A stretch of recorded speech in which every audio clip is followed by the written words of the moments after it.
Good morning, everyone. I think we're ready to begin. It's a very traditional, cold and light snowy winter morning, and I can't think of a better way to spend that kind of a morning than here having a robust conversation about something we all care deeply about, and that's the state of education in our community, and in particular, thinking about things that we can and should be doing to improve the outcomes, educational outcomes of our young children, especially those who come from low-income households. So I am delighted that you are all here and ready for this robust conversation. My name is Frank Forsberg, and I work at Greater Twin Cities United Way as Senior Vice President for Systems Change and Innovation. And on behalf of all of us at United Way, I want to thank you and welcome you.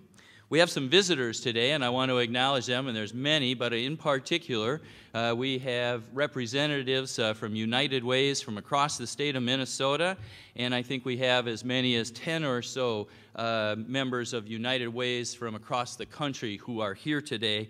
Please welcome them with a warm round of applause.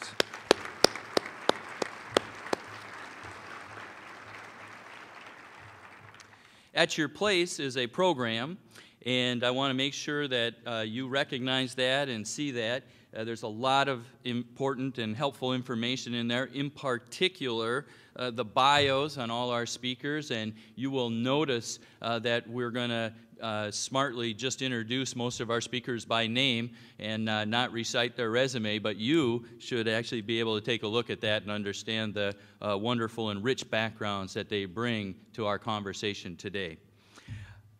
And then for those of you who have your cell phone, you can pull that out, take a look at it for a minute, and then follow these instructions. There are people in my life who think Twitter is amazing. And I'm slowly getting there. So I want you to know that it is now time to begin tweeting.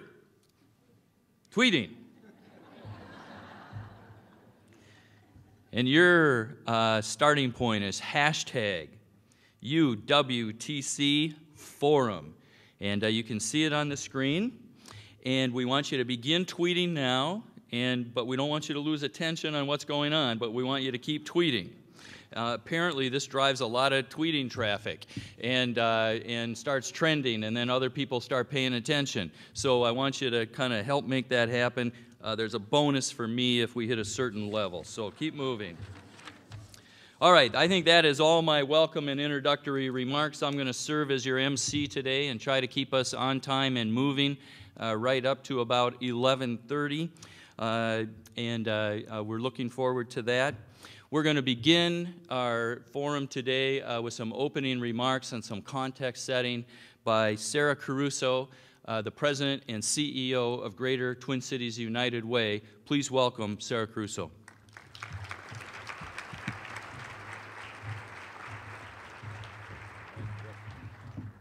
Frank, I think your bonus for the Twitter tweet event is probably, a candy bar. So try to help him out. It's not a major deal, but Frank likes every nugget he can get.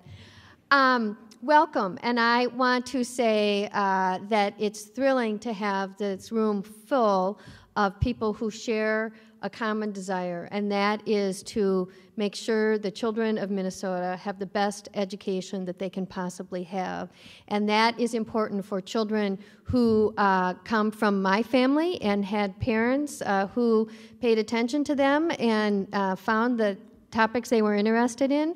But that's not who we're here to talk about. We're here to talk about the children who are coming into life, coming into the school setting, underprepared, with families that may not understand the issues and opportunities that education bring, who are struggling to find a home, to find food, to learn English, to have a job. And those children are just as important as any of our children in this room. I know we all believe that, and I know together we can help our community educate and nurture these children. I think you're going to hear wonderful ideas about how to do this from our speakers in our panel.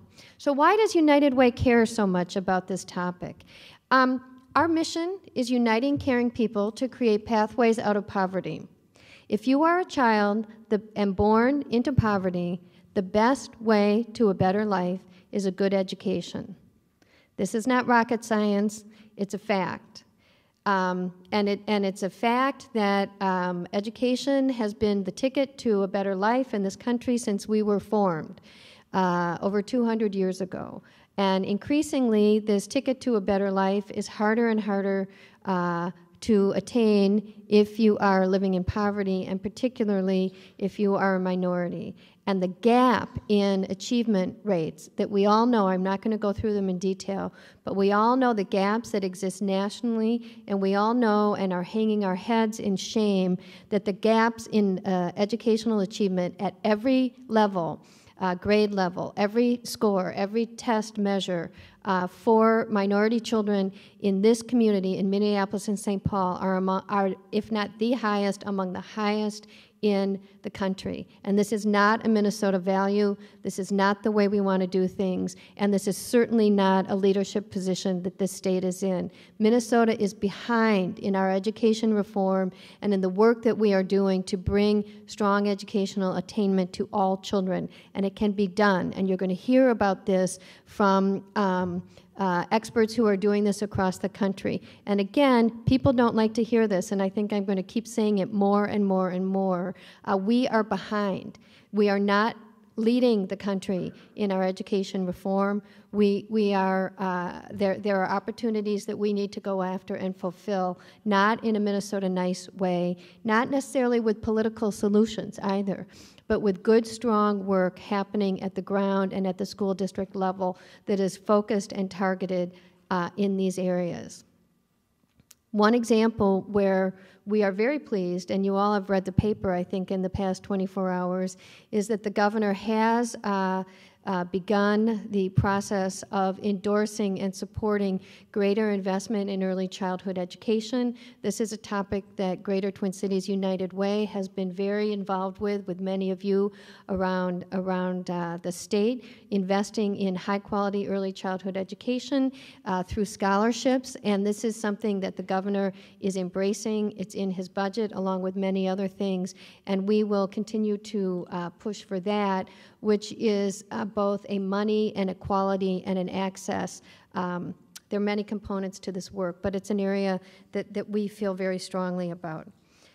Over 200,000 children ages 0 to 17 live in poverty in Minnesota, and that's a 60% increase since 2000. Around Your Places is an outtake from a document which we have written, which is called the Poverty Report. And the brochure that you have focuses on some of the educational issues that we've highlighted in this report. And I think understanding the facts and figures and background of the data on a macro level in our state is very, very important. So please take that with you, and then you can look on our website to find more and more information about that. Community dialogue and discussion about change is something that is central to the work of United Way.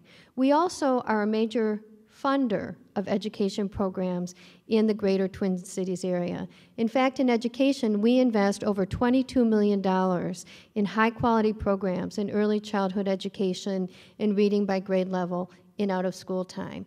But even the tremendous work that we are doing through the generosity of our donors is not sufficient to bring about the change that we think is needed.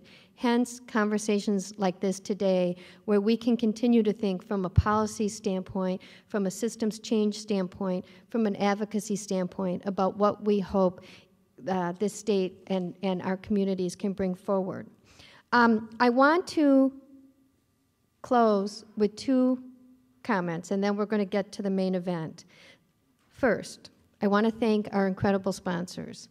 Target Corporation has helped sponsor this event with us, and Target, as many of you know, has taken on literacy as a core area for the Target Foundation across the country.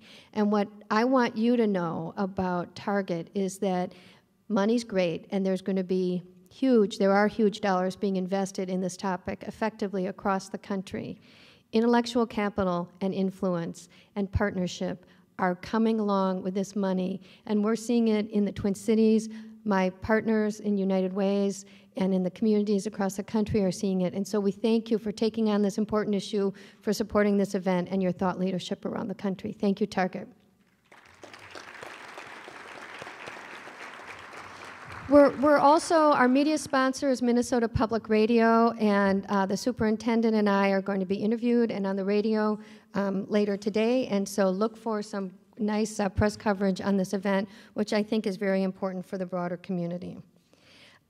Before I introduce the commissioner, I just want to share some words that we talked about at our dinner last night when our guests came into town. We talked about innovation. We talked about children, data, parents, choice, teachers, a range of learning options, data, again, principals and building leaders, individualized instruction, quality, high expectations, community support. This is what we did not talk about.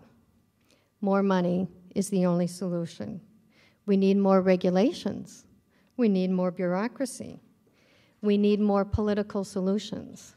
What was so exciting to me about this conversation, which was about systems and policies, is that we got right to the ground level. The children, the families, the schools where these children are going every day, the communities in which they live. This is, I think, really important for us to remember that these solutions are local, they're individualized, and that every child is a blessing and a unique creation on this world. The great teachers know that, the great building supervisors know that, and how do we bring this to scale across Minneapolis and St. Paul and Minnesota? I think that's a fascinating and very subtle question that is different than some of the loaded political rhetoric around this topic. So let me introduce to you someone who I have had the privilege just to meet for the first time last night, and is quickly becoming, I think, a mentor and someone I will not only follow but hold in the highest esteem for many years to come. Superintendent Alberto Carvalho is head of the Miami-Dade Public Schools, the nation's fourth largest school system. 500,000 children, adult language learners, and preschoolers are served by this system. He's an outspoken advocate for high-quality education for all students and the creator of the Miami Miracle, which he will tell us about this morning. Please join me in welcoming Superintendent Carvalho. Thank you so much. Thank you. Thank you. Good morning. And thank you so much for that very kind introduction. It's a pleasure to be here in Minnesota. I do come from Miami, which means that I should be following some very specific laws of nature that should prevent me from abruptly experiencing significant drops in temperature, like 82 degrees yesterday in Miami, to, I have no idea what it was, but, what is it? Minus 6 degrees. See, that minus does not factor into our existential reality every single day in Miami. I was telling some folks just 2 days ago, I was paddleboarding. That's something you do on top of a board on the water in the winter in Miami. And it's really remarkable. And as I said, 82 degrees when I left. When Frank picked me up at the airport, I stepped out of the airport, and I had never felt so much cold. You are courageous individuals, which tells me that the issue of poverty, the issue of political confusion, the issue of special interests, the issue of student achievement gaps, graduation rates, and ultimately the economic viability of your state, of your communities, and our country is in good hands, because anybody who takes on the challenge of living in Minnesota in the winter can conquer anything. I do have to say that that your town should come with a couple of warnings, and this is just a kind recommendation. For example, there should be a little warning sign that when you turn on the faucet and the water comes out, you should not immediately connect your hand to the water. Because, as I experienced last night, there is immediate frostbite. Secondly, if you're going to come to Minnesota, do not wear your Italian leather shoes, because I have not felt my toes since yesterday. Just some kind recommendations from a guy who's not well suited for your way of living. But here's where we connect, folks. I think fundamentally what you want, what I want, what we must embrace as a moral imperative for our time in America is that somehow what has worked for countless generations before us continues to work for countless generations after us. And in my brief remarks to you today, I bring them as a father of a 21-year-old beautiful lady. I did survive her teenage years. As a teacher, as a principal, I'm still the principal, self-appointed principal of 2 now award-winning schools in the state of Florida, and as a superintendent. And I so believe in the work we're doing because it has saved me. So here's what I'd like to do. I'd like to tell you just a couple minutes of my own personal history to perhaps provide you with some degree of credibility as to why I should stand here and speak with you on this great morning. And then go through the Miami Miracle at 3 levels. Number 1, the challenge level and opportunity, the journey. And then there is no conclusion. What follows the journey is starting the loop all over again, creating new challenges and new opportunities. And then conclude, hopefully, with next steps and a robust conversation in which you will be willing participants. Hopefully, you'll push back and ask me some tough questions. I say that education has saved me because I came to this country much like many of the children in your district. I was born in Lisbon, Portugal, to a very poor family, a family of 6. Both my parents together had 6 years of formal schooling. Neither one of them got past 3rd grade. What they lacked in formal education, they made up in love, in compassion, understanding, and human decency, in ethics and morals, which they imparted to us. I knew after completing high school that there was no continuation for me. College was out of my reach. We did not know anybody important, and we did not have the money to pay for me to go to college.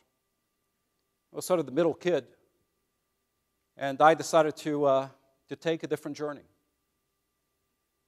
And I worked for 8 months at the age of 16, scrubbing decks on a cruise ship on the Mediterranean, delivering towels, scrubbing pots and pans.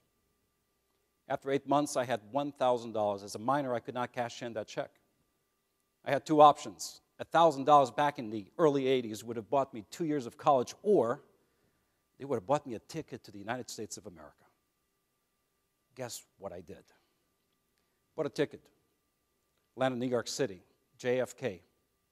Within 2 hours, different time, different homeland securities, different immigration laws, and Arizona was not as pronounced as they are today. Within 2 hours, I had a job, scrubbing pots and pans in the kitchens of New York. Did that for a few weeks. And then I embarked on a journey that has not stopped. Crisscrossing across the country, Amtrakking, Greyhounding, and hitchhiking my way across about 30 different states until I landed in South Florida. The diversity, the culture, the sound, the smell, the salsa music was enough for me. And the fact that it's sunny all year long. Education. I am the first and only in my family of 6 to graduate high school and graduate college. When I look back, what worked for me must work for every single kid across America, every single child in Florida, the 200,000 who live in poverty right here in Minnesota. The opportunity gap that is so pervasive across America today must be eliminated. Unless you eliminate the opportunity gap, you will not decrease the achievement gap. One is a precursor to the other. So before I actually tell you about the Miami Miracle, if a picture is worth 1,000 words, a movie is worth 1,000,000. I do have a short video that gives you an insight as to what's been happening in Miami-Dade. And I'll describe the Miami Miracle from 3 different facets. Number 1, a financial bankruptcy that was pervasive in Miami, which proves the point that was just said, that money alone will not buy you a sustainable solution. Secondly, an academic bankruptcy, which was pervasive in Miami-Dade, with about a dozen schools on a shutdown list from the state for low performance, graduation rates at around 45%, and in some cases lower, in predominantly African American, Hispanic, and high poverty schools. And last but not least, a political bankruptcy that was seen in the bickering between elected officials and superintendent, organized labor, and management. So how do you emerge out of that in the middle of the worst economic recession in our country's history? That is the Miami miracle. Let's roll the video.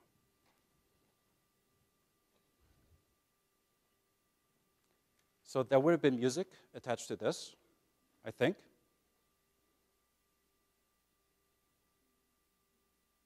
How about the sound? It worked earlier.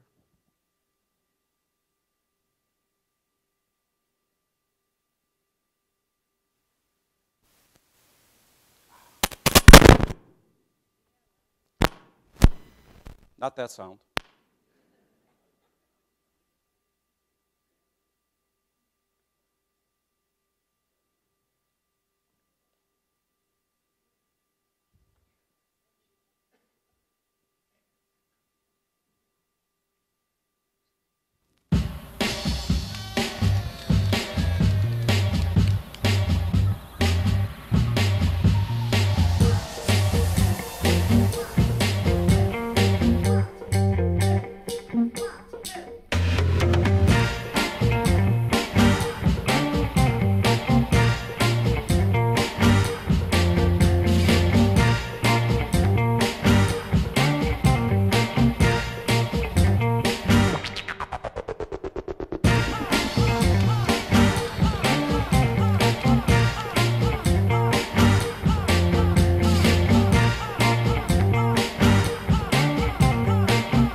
Leading the way is the Miami-Dade County Public Schools and its great team of educators in the Miami miracle you have created.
Okay, so let me take it back to 2008. 2008 was a remarkable year. Florida was the first state to lead the nation into the worst economic recession our nation had known in 64 years. And by the way, we were the last state to leave, to emerge out of the economic recession. Some say we haven't quite done so yet. Why?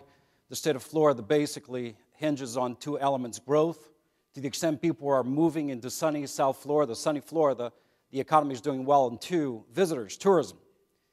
During the economic meltdown that the world suffered, few people were coming to Florida to spend their tax dollars. Our economy fell apart. The number one victim was public education. So some people would say that probably a terrible time to initiate a very aggressive educational reform movement when you have no money. I chose to differ. I actually believe that you should never waste a good crisis.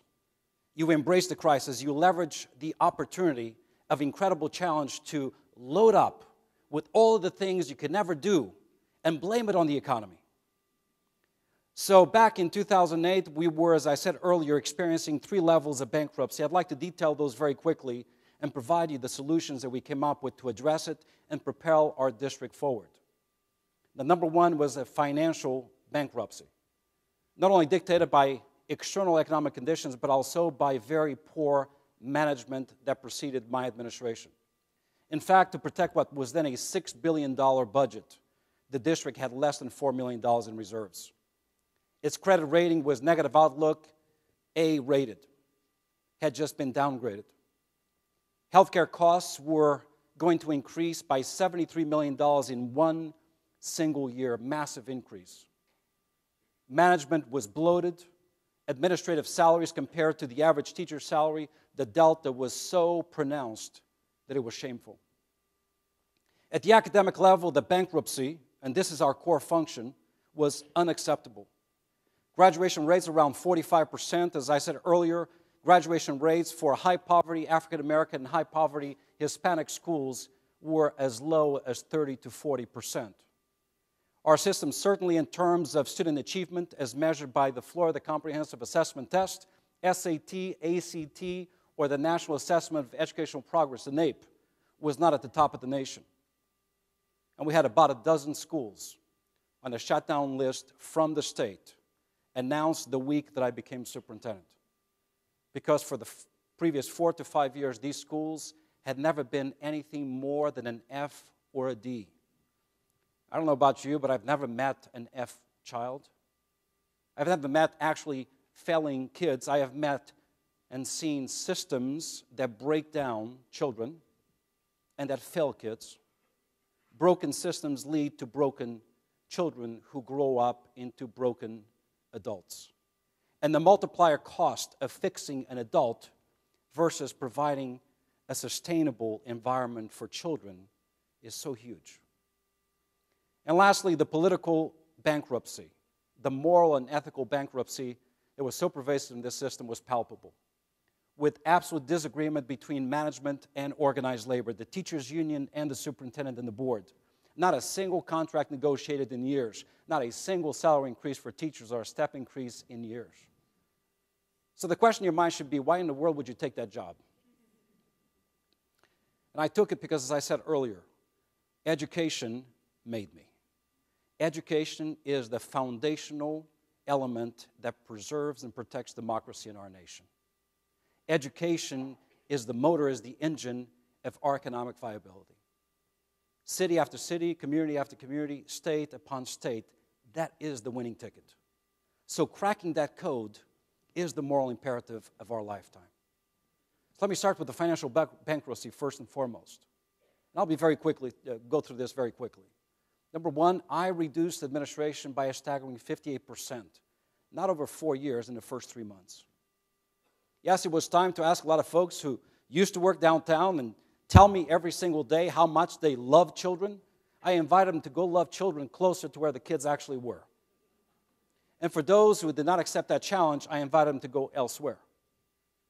Yes, we did reduce administrative salaries dramatically, from an all-time high of over 800 people earning over $100,000 a year to what is now is about 300 individuals, eliminating anybody who made over $200,000 a year, guaranteeing that the delta between teacher salaries and administration wasn't as severe. The health insurance provider, which had a $73 million increase loaded in front of us, I fired them. We self-insured. In one single year, we saved $100 million at the same time that we actually expanded benefits for our teachers. And then we salary banded the health insurance approach to make sure that those who earned less paid less in terms of co-insurance and co-payments. Those who earned more paid a little bit more. We restructured our debt in New York City, and through the economic recession, every one of the 4 years, we did not fire a single teacher for economic reasons. However, I did not renew 6,000 teacher contracts for performance. I want to repeat that. Even though we did not fire a single teacher for economic reasons, we did not renew 6,000 teacher contracts for performance. You have to work, you have to teach, and what you teach needs to be observable, measurable, and accountable. If it's not, I am sorry, you're not going to be teaching my kids. During that time period, I changed 64% of all principals in Miami-Dade, and we are big. We operate over 400 schools. 64% of all teachers is a huge number. Yes, we had to fire some. Yes, we had to demote some. But unless you have the critical skill set, unless you are an instructional leader, a courageous leader, you have no place in my organization. There's got to be a fine balance between the interests of the children and the interests of the adults. And I believe we have created that.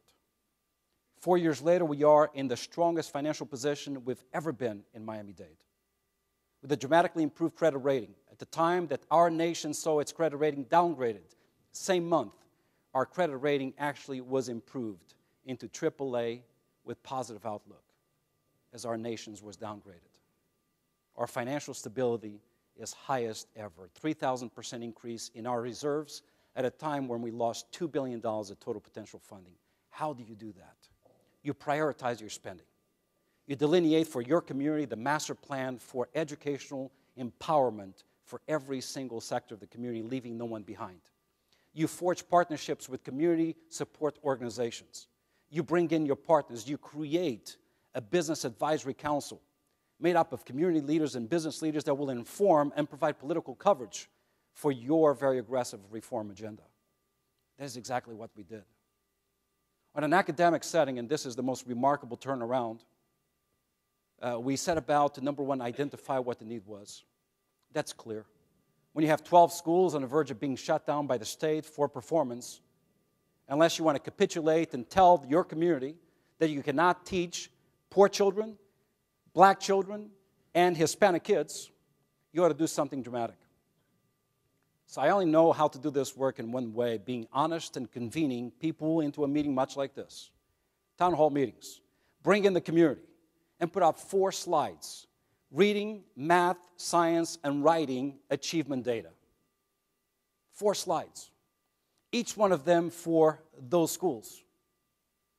And you should have seen and heard the gasps of the people in the audience when they saw that their children, who they thought were doing so well in school, but in fact, 90 to 91% of them were not reading at grade level, they were not computing at grade level, they could not write at grade level. And here's what both you and I know. If a child does not read at grade level by 3rd grade, if a child is not on track to graduate on time and they fail to graduate, if they become part of that statistic that tells you every 26 seconds in America, a child drops out of high school, here's what I know. 70% of them will enter a life of poverty from which they will not emerge. And since 75% of youth in America today cannot join the armed forces because of either fitness, substance abuse, educational restrictions, what life will they have? So for me, failure was not an option. I presented my case to the community. The next board meeting, I fired 12 principals. Never in the history of our district had anybody fired a principal. 12 principals were fired. In the months that ensued, I involuntarily transferred over 350 teachers. The following year, I terminated half of those because through professional development, they did not progress. I brought in City Year, the most remarkable interventionist in the country, brought in TFA teachers, 350 of them, forged partnerships with College Summit, with businesses in our community, and yes, I leveraged United Way into a unifying conduit for resource investment in our public school system. Guaranteeing in high-poverty schools that this issue of one-to-one mentoring is a reality. You cannot expect every single child in high-poverty neighborhoods to have a parent who understands and is able to navigate the school system. So you have to go and find that mentor, that tutor, that force in this child's life who will call the child in the morning, and we do that. We'll put them to bed at night. We'll ask them the questions about their homework. That we did. Secondly, we invested in systems, data systems, to be able to monitor progress. I call them datacom sessions, where I myself as superintendent meet with 60 principals whose schools I consider fragile. Rapid-fire discussions. My entire cabinet is responsible for the performance of these schools. And each one of the principals has an opportunity to come to the table, present their data, identify the need, the challenge. And if they do a good job, they have the right to ask for immediate resources. And cabinet at the table has the ability to address the issue. Whether it's an issue of truancy, cleanliness, outside of school crime, an issue of resources, technology, need more computers, need digital content. There is a rapid response mechanism that works for every one of these schools. The results have been incredible. Within one single year, every one of those schools, 12 schools, that was going to be shut down for performance, made a miraculous improvement. Some going from an F directly to an A in one single year. Graduation rates, in fact, right now, in the high-need, high-poverty, high-minority schools are higher than the district-wide average, significantly higher than the state average. You and I know that we're now, and Valeria can tell you this, we're under a much stricter observation and analysis of graduation rates, the federal graduation rate. The last data that was released in December has Miami-Dade County Public Schools 10 percentage points ahead of the entire state of Florida and significantly higher than national average for graduating seniors on time. But we had to change everything. And reform is courageous. I often say that I have great respect for the work that I do and absolute disregard for the position I hold. I look forward every single day going to work trying to get fired in terms of pushing the envelope beyond the political appetite of elected board members or organized labor. Unless you are disruptive, unless you create commotion, unless you elevate the worth, the dignity, the value of a child every single day above your own, you're not going to move the needle in large or small systems alike. And that we did. And if you do that, if you provide a compelling case for effective reform, then the political nightmare that preceded you goes away, because your work is defined by outcomes, indisputable outcomes. When the graduation rates soar, when you eliminate F-rated schools, which I inherited about 20-some, and right now in Miami there are 0 F-rated schools. The senior high school grades were just published in December, and for the first time, not only do we not have an F-rated high school, we do not have a D-rated high school. They're all average to excellent, with 3/4 of those high schools ranked at the very highest level. And for me, it's not just a matter of comparing myself to the rest of the state. How do we compare ourselves to the rest of the nation? You saw in a video, according to NAEP, our children are at the top of the nation. And I guess there was a recognition of this collective work because the Broad Prize, the Nobel Prize of Education in America, that looks at the performance of urban districts, comparing one to another, 80 different cities across the country.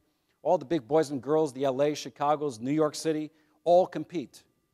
And after 4 years of Miami-Dade being a finalist, we became a finalist the first year I was superintendent, and after 4 consecutive years of being a finalist for the Broad Prize, we finally won the Broad Prize in November of 2012. And for me, winning the prize is not as important as actually sustaining high levels of achievement. The fact that we did not reach the top because you can buy the solution for one single year, you can throw enough money at the educational problem and see a bump in data. The question is, have you engaged in sustainable reform that's scalable at all levels of the community? Or have you left somebody behind? Can you replicate it the following year and build on that? And the fact that we were finalists for 4 years in a row and then won the prize validates that. And we're not done. Now, I cannot compete for the Broad Prize for the next 3 years, but I've asked the Broad Foundation, keep including my data. I want to know how we're stacking up, because you better believe 4 years from now, I want to be a finalist. We're not doing it for me. In a community that has a poverty level of nearly 80%, where 146 languages are spoken from over 120 nations. If we fail there, we have failed in America. For 15 years from now, demographers tell us that Miami will be the face of the new America. So solving the issue of public education in America is cracking the code for America's educational conundrum. And we have done it. But we didn't just pull ourselves out of the hole. We're now breaking into new ground. And innovation and choice are driving our work. Here's what I believe in. The old moniker for public educational systems, 180 days a year, 7 hours and 20 minutes a day, punctuated by annoying as can be bells every 60 minutes, in rooms that are either too cold or too hot, chairs without padding, with a teacher speaking to kids, pushing out information, much like I'm doing now, are over. They do not work. They are distancing our kids more and more from the excitement of learning. Personalized instruction, differentiated instruction, the leveraging of technology alongside inspired and inspiring knowledge facilitators, teachers, is the model that we need to embrace. Blended learning environments, leveraging technology and digital content, allowing for students to pace themselves on the basis of their own learning modality to leverage every single opportunity in front of them is the way forward. That is why over the past 4 years, we have invested in choice and innovation. In fact, you could say that the economic recession put us in a position of creating efficiencies. Efficiencies led to innovation, and innovation led to district-wide transformation. And for us, transformation is the breaking down of the school system, the deconstruction of the school system from a monolithic entity into a hotbed of ideas and innovation. And for us, innovation means over 300 magnet programs. And we're not happy. Every year, I will open about 30 new magnet programs. Every year, I will inspire the opening of additional charter schools. In fact, I challenge state law for me to be able to open my own district-managed charter schools, to try different things.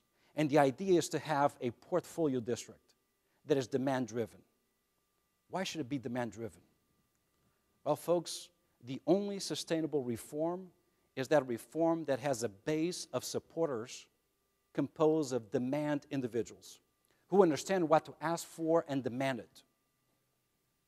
We all know we live and work in communities where you have two types of parents, supply-sided parents and demand-sided parents. You know the supply-sided parents. They don't know how to ask for anything. Sometimes they're afraid of asking. They see government as potentially denouncing of their immigration status. They're afraid to ask the question. They don't know.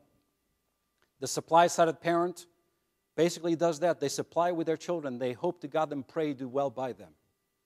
Now, the demand-sided parent, you know them too. Not only do they know where the best school is, they know the name of the best teacher in the best school, and they ask for it. And a trick in educational reform, it's not just creating efficiencies and creating opportunity and choices for all kids. It's about empowering those who benefit from education, the clients of public education, parents and children alike. And the creation of that demand element sustains reform. It's teaching people on how to be dangerous with their own demands of the government that's supposed to serve them. So in Miami-Dade, with over 300 magnet programs, we have this ritual of reinvention. Every single year, we'll pull back the curtains and release the new models, the new educational models and products for our community. And they're all driven by innovation and choice. How many ways can we reinvent schooling? Can we deconstruct the typical American curriculum, a mile long, half an inch deep, that every single teacher needs to cover on the basis of benchmarks and expectations, without really developing roots of understanding that create a resonance of learning with kids? Can we create schools of one A school that is adaptable to that single child, where that child drives his or her own learning, complemented by great technology that learns the child as the child is learning the curriculum. Can we create teacher-led schools? Can we create consortium and collaboration with not-for-profit entities in jointly opening creative charter schools in high-need areas? Can we create a healthy competition in our own system to stimulate learning and achievement in all sectors of our community? That is exactly what we've done. It is not by destiny, it is by design. It's through courage, through research. It is through this constant investment and this constant questioning of our own practice. And at the end of the day, the results are evident. I told you about the Broad Prize. I told you about our graduation rates. I told you about the fact that we eliminated F-rated schools in our district. I told you about the fact that right now there isn't a single urban district in America whose data is higher than Miami-Dade's. But here's what we had to do. We did have to take on the special interests. We did have to reorganize schools. We did have to consolidate schools, shut down some schools, awaken the spirit of a community that should demand more. Yes, we did have to terminate teachers, but we did not do it in a way where we gloated about it, for seeking a headline or a front page on Newsweek was not our goal. We decided to do it quietly, silently, but effectively. When we transferred and demoted principals and created this new model of an instructional leader in principals and deployed them to the highest need schools, we did it respectfully through incentives. When we asked teachers to go into harsher environments, we incentivized them with funds up front and performance payout in the back. And in so doing, we brought the unions together through consultation as partners. We didn't engage in imposition, we valued negotiation. So we were the first district in the nation in developing a race to the top, and we are a race to the top back-to-back winner, both state, a $73 million investment, as well as the race to the top district, which was announced in December, a $32 million investment. We brought the unions in and negotiated first-in-the-nation contracts and a race to the top with performance pay based on student outcomes. But we did it respectfully with their input. This is the second year where we will be providing teachers financial incentives tied to performance, propelling teachers in Miami-Dade to salaries well above $100,000 a year on the basis of extreme performance. Same thing for administrators, for principals. Just 2 weeks ago, we reinvented the principal compensation schedule. Principals used to be paid the same thing no matter what school they worked at, size of school or the profile of the school, poverty levels, ELL status, percentage of students with disabilities, or even the performance of the school. That's insane. If you want to incentivize people to go into a harsher environment, you ought to make compensation differently. So we devised a new compensation model where basically the coin of compensation has two sides. One side is specific to the characteristics of the school.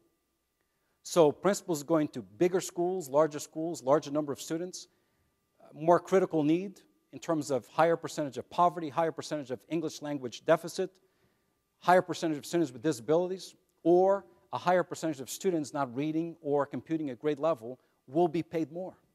There's a sliding scale, but there's a specific base. The flip side of that coin is specific to what you did in that school. So once you arrive in that school, what did you do with it? And if you do well, you can make a lot more money in terms of your own performance. So a new compensation model for principals. So the journey in Miami has been marked, as I close, on the basis of these four elements. Number one, this absolute determination that there's nothing more important in education than teacher and leader effectiveness. You can sugarcoat the truth, you can paint it any way you want, but teachers and leaders are the most impactful elements in reforming public education. Second, the wraparound services, partnerships between the not-for-profit, the profit world, and your public school system cannot be ignored. You cannot do this alone. You need to bring in your partners to provide both financial support, political cover, and I cannot understate that political cover, but also to fill in before school and after the last bell? How does the continuum of instruction go on after you're done? The not-for-profit sector. As I talk about that, the wraparound services, early childhood investment is key. It is not an expenditure, it is an actual investment. Now, in Miami-Dade, every single third, 3- and 4-year-old have an entitlement to a high-quality pre-kindergarten program. Let me repeat that. In Miami-Dade County Public Schools, every single 3- and 4-year-old has an entitlement to a high-quality pre-kindergarten program, which I started by using first Title I money. For me, it was important in every single elementary school. But it's not enough. We cannot serve all of them. So we partner with the private sector. United Way operates, for example, in Miami-Dade, its own pre-K program. So wraparound services are key. Next, the content and the architecture of schooling. As I said, we deconstructed the old American schoolhouse. I don't need to tell you, it's old, it's not working, it's leaving kids behind.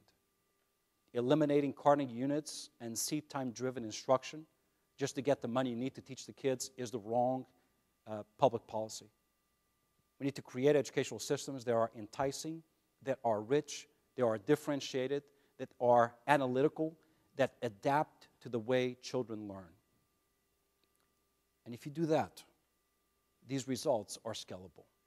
It doesn't take $30,000 or $35,000 a year like some systems in America get.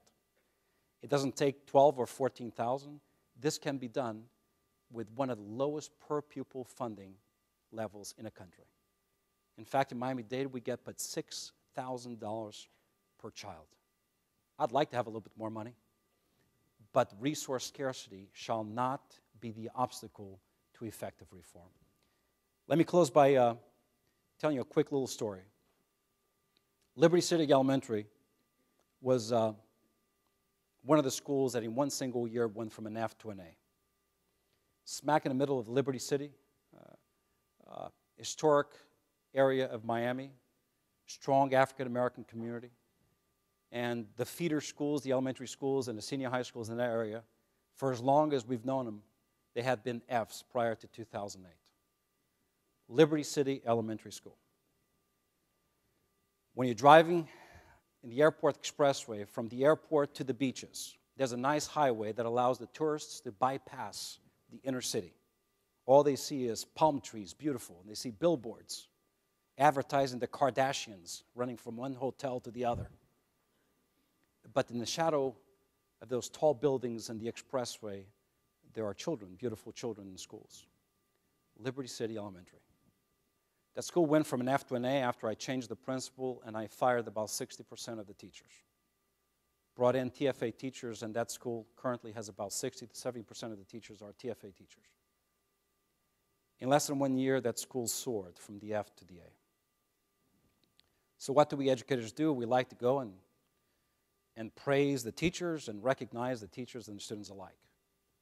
I went into Liberty City Elementary to celebrate that outstanding accomplishment. Well, what could I bring them? You want to make kids happy? Bring them pizza.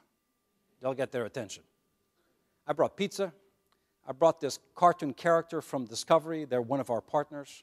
Doki, very furry fellow. And I brought a check because I believe in financial incentives for parents and kids alike. And I had developed this financial literacy program with financial incentives for kids.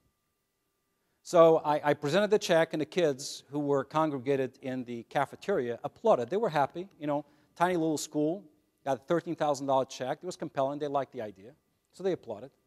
And then I introduced Doki, the cartoon character, and they were happy. I mean, here's a cartoon character they usually see on TV.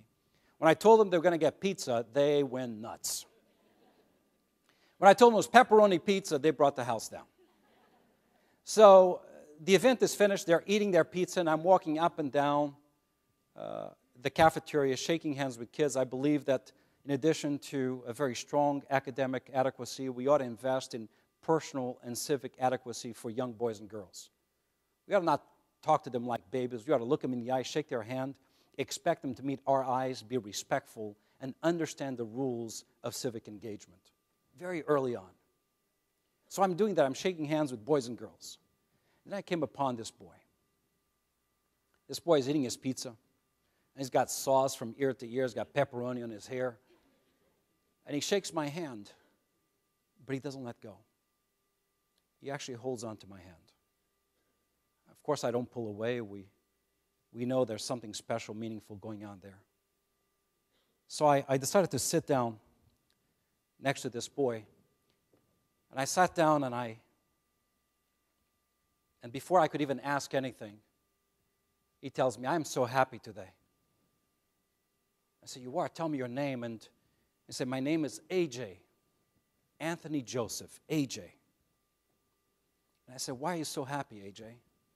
He said, "Well, because I got pizza today." But then very quickly he said, "I'm so happy because I'm going to go to the beach." AJ is a third grader. His whole life he lived in Liberty City, in the shadow of the highway that takes people to the beach. He wakes up every morning and he sees billboards advertising the beach. I guarantee you, he wakes up every morning and smells the balmy air that blows across the ocean through the bay into Liberty City, the project where he lives. AJ is 9 years old. So in my stupid innocence, I ask AJ, "Do you like the beach, AJ?" And AJ tells me, "I don't know, I've never been." Folks, living in Miami and not having been to the beach is like living in St. Paul and not having seen snow. AJ had never been to the beach. The reason why I tell you this is that the only way to ensure that people like AJ will get to see the beach and all that the beach represents, the opportunity, the access, the transformative work that we collectively can do on behalf of children. If we lose AJ, we've lost America. We cannot be the first generation of Americans that will bequeath to the generation that will follow us a quality of life inferior to the one we have ourselves. Not as a father, not as a teacher, not as a leader. That is our moral imperative. This is our time. And we don't have much of it. So the work that you do, this convening, your passion, your intellect, your dexterity, and your courage are fundamental toward the quality of life you expect our children to inherit. AJ needs to see the beach.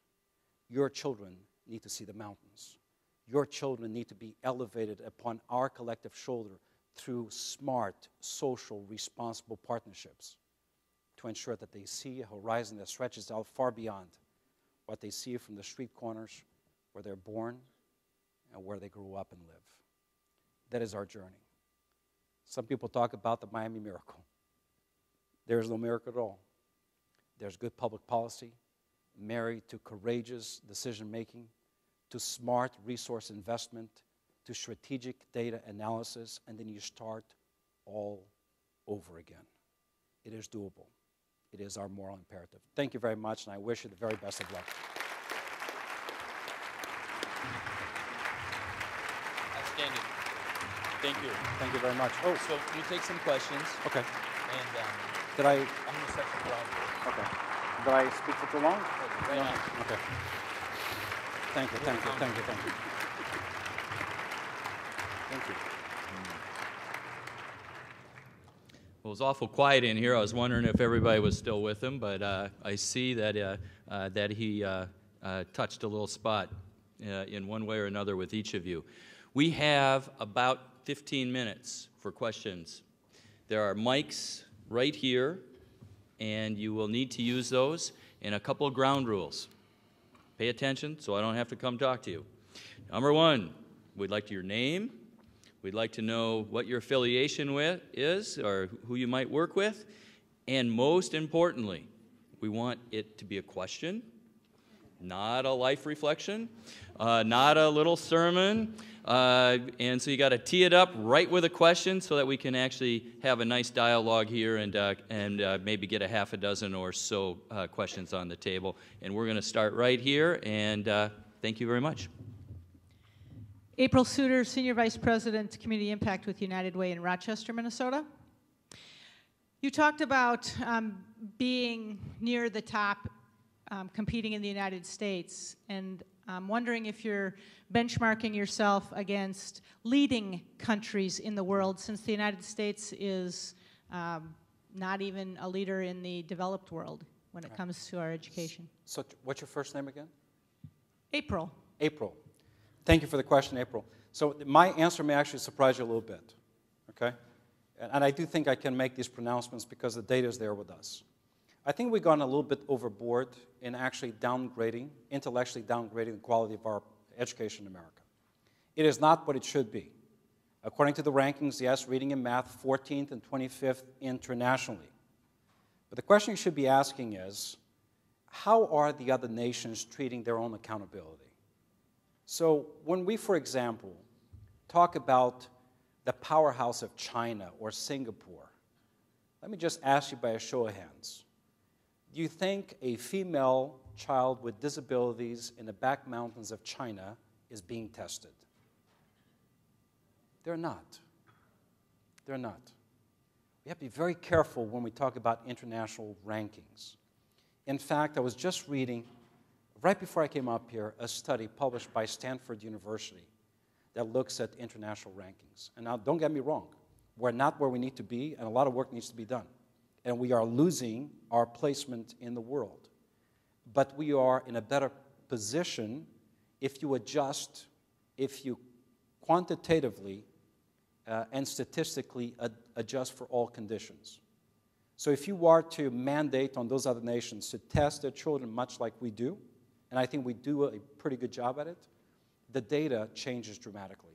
In reading, United States of America actually jumps to 4th, and this is according to the Stanford study just published, Google it. And in mathematics, we go from 25th to, I think, 10th in the world. But to answer your question is yes. For me, in a globalized economy, right, where borders have disappeared, where technology has made communication, the interchange of ideas, and economic competition so real, what good is it for me to compare myself to other districts in the state of Florida or compare myself to other states? Not very relevant. So, yes, we are using some data elements, whether it's PEARLS, PISA, TIMSS, to benchmark ourselves against other high-performing nations across the globe. And in fact, and this bodes well for Florida, I mean, we are 13% of the state of Florida, so as Miami-Dade goes, so goes the state, right? There is no improving Florida without improving Miami-Dade. And on the basis of the last international rankings, when we compare Miami-Dade and the state of Florida to the nations, we're actually significantly higher than the nation itself. So we are 4th in the world, female students all the way at the top in reading and math performance, particularly female students. So it is important to look at it, but the only thing is I caution people to not be, well, I'll tell you this. I don't think I was old enough, but when the Sputnik went up in the air, right? People, oh my God, America is coming to an end. The Russians have an upper hand.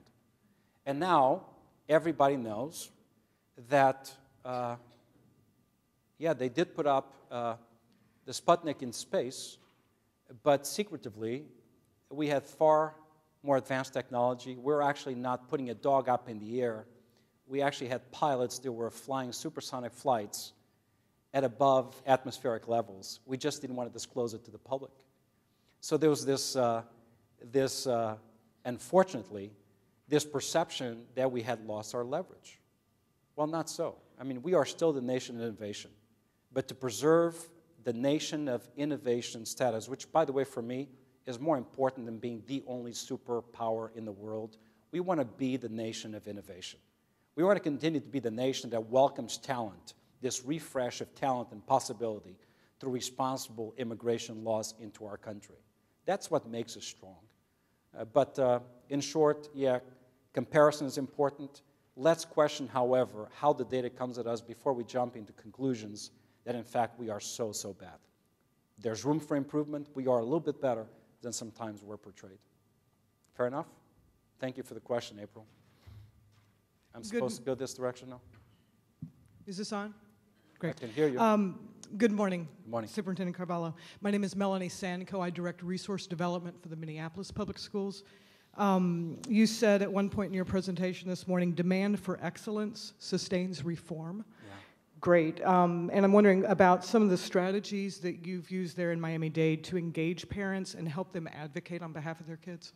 Very good. So I'll give you three very quick elements of the speak to engagement. Number one, because I do believe that, as I talked about the demand versus the supply parents, much like in the theory of economics, you have to grow that demand. And growing that demand simply means you have to teach people how to ask what's better for themselves and how to identify and be able to tell the difference between a poor educational system and a good educational system, a great teacher and not so great teacher, a good educational environment, a safe school and not so safe school.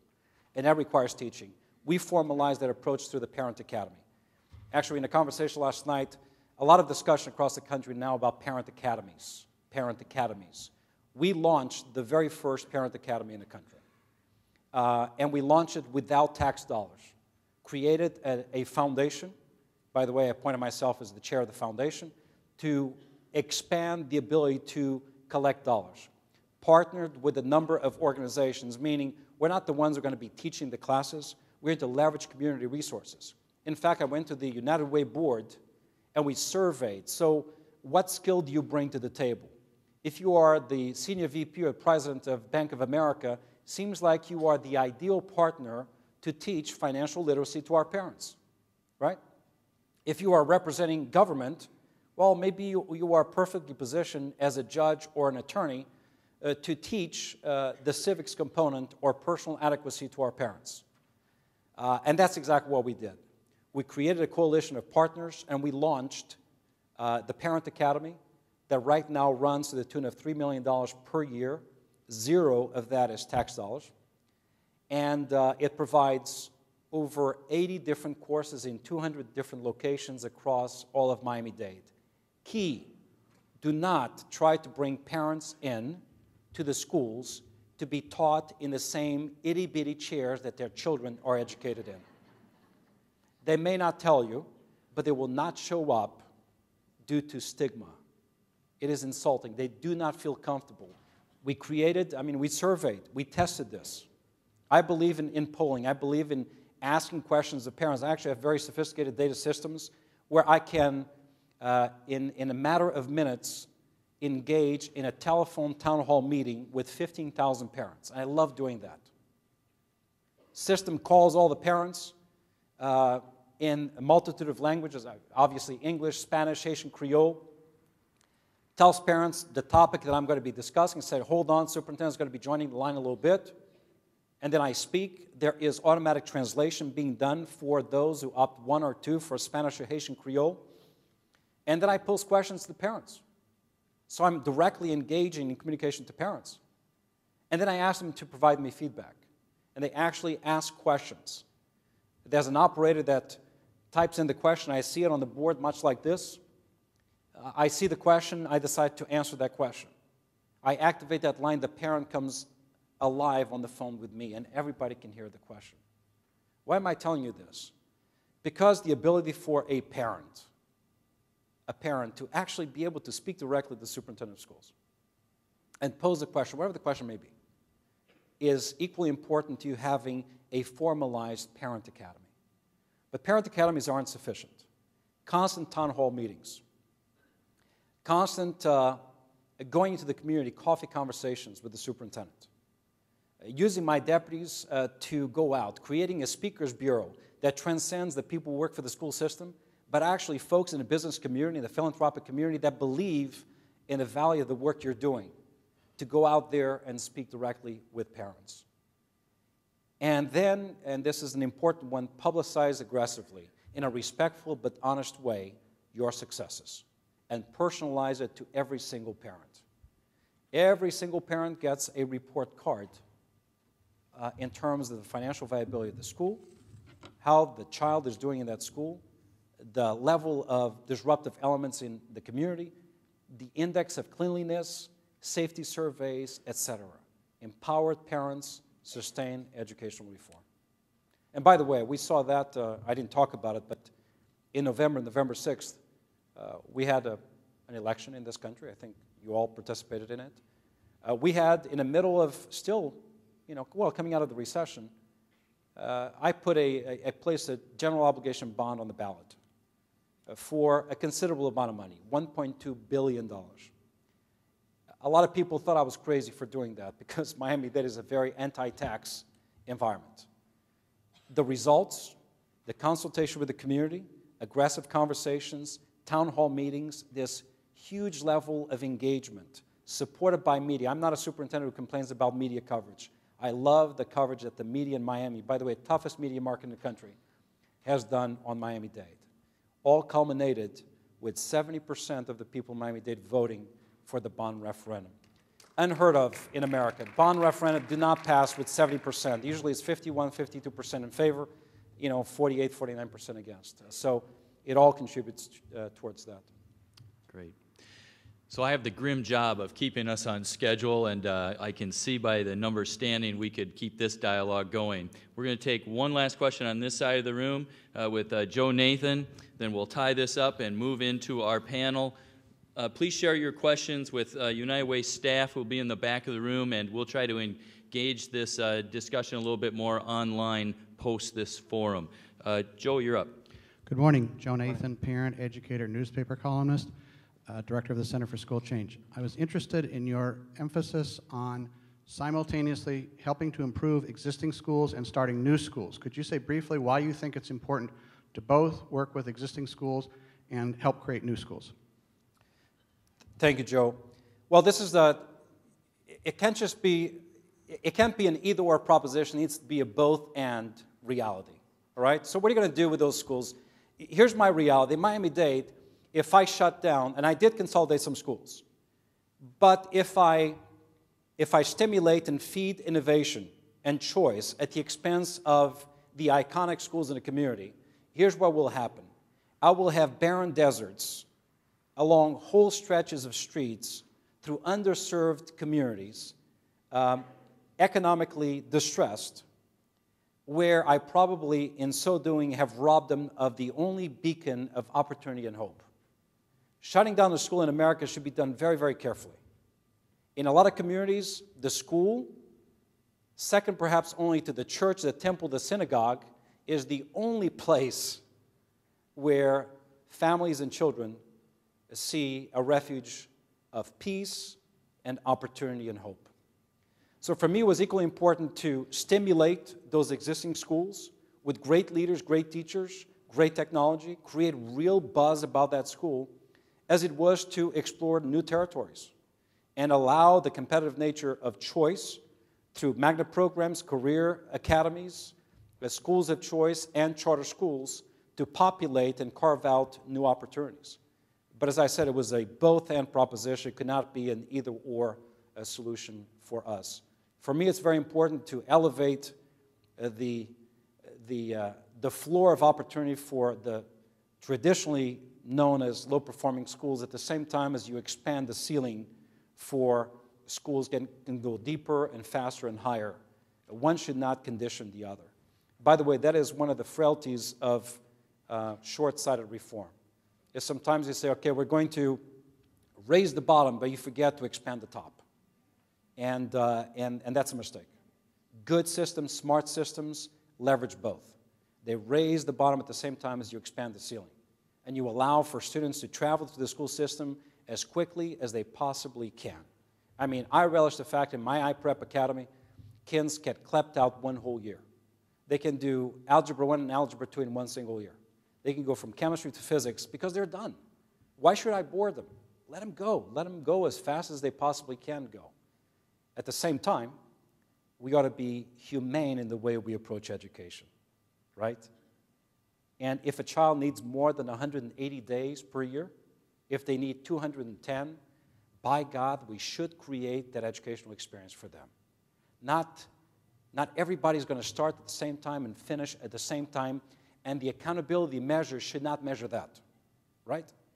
It is not humane. What we should do is develop individualized pathways that ensure the success for every kid, regardless of their innate ability, disability, or linguistic challenge. good systems, good communities actually crack that code. And I think, not that we have cracked it, but I think we've done a better job than most.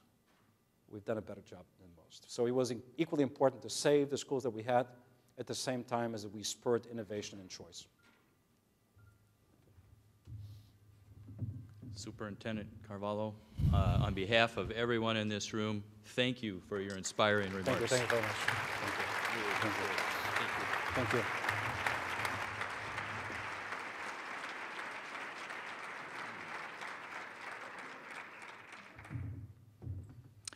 We're going to make a little transition here for 1 minute, so don't leave, only 1 minute. And we're going to invite up some of our courageous local leaders and begin to showcase some of the changes that are occurring in our own community. So I'd invite up our panel at this moment.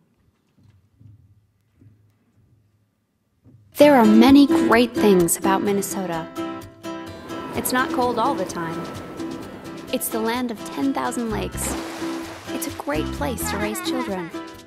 But there is a poverty crisis in our community, and our children are the most vulnerable. It's true. Poverty is a crisis for our kids. More children than ever are living in poverty, especially young children. For kids under 5, the poverty rate is a bracing 18%. Poverty is everywhere, in the suburbs as well as the urban centers. In Brooklyn Park, the child poverty rate is estimated at more than 31%, almost 1 in 3 kids. And poverty affects everything for a child: their ability to learn, their physical and mental health, their future success. And some kids are being left behind permanently. At United Way, we believe that the best pathway out of poverty for children is through education. Last year, we helped over 5,800 kids prepare for kindergarten. We helped over 4,000 kids read at grade level, and we helped over 32,000 youth engage in quality out-of-school time programs. Over 500 local nonprofits are working to help reduce the achievement gap. Great and innovative work is being done right here at home in Minnesota, but we can do more. By working together more collaboratively and more effectively, and using solutions that work, we can help more children succeed. Together, we can inspire each other, encourage each other, astound each other. Let's give every child in our great state the tools to succeed and help end poverty in our community.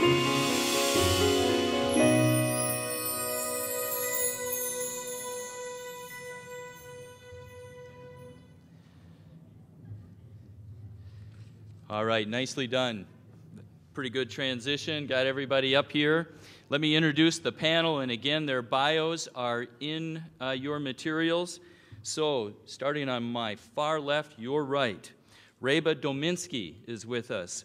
She is the Director of Community Relations at Target, followed by Dr. Rasul Datsmood, who is the President of St. Paul College here in St. Paul, Minnesota.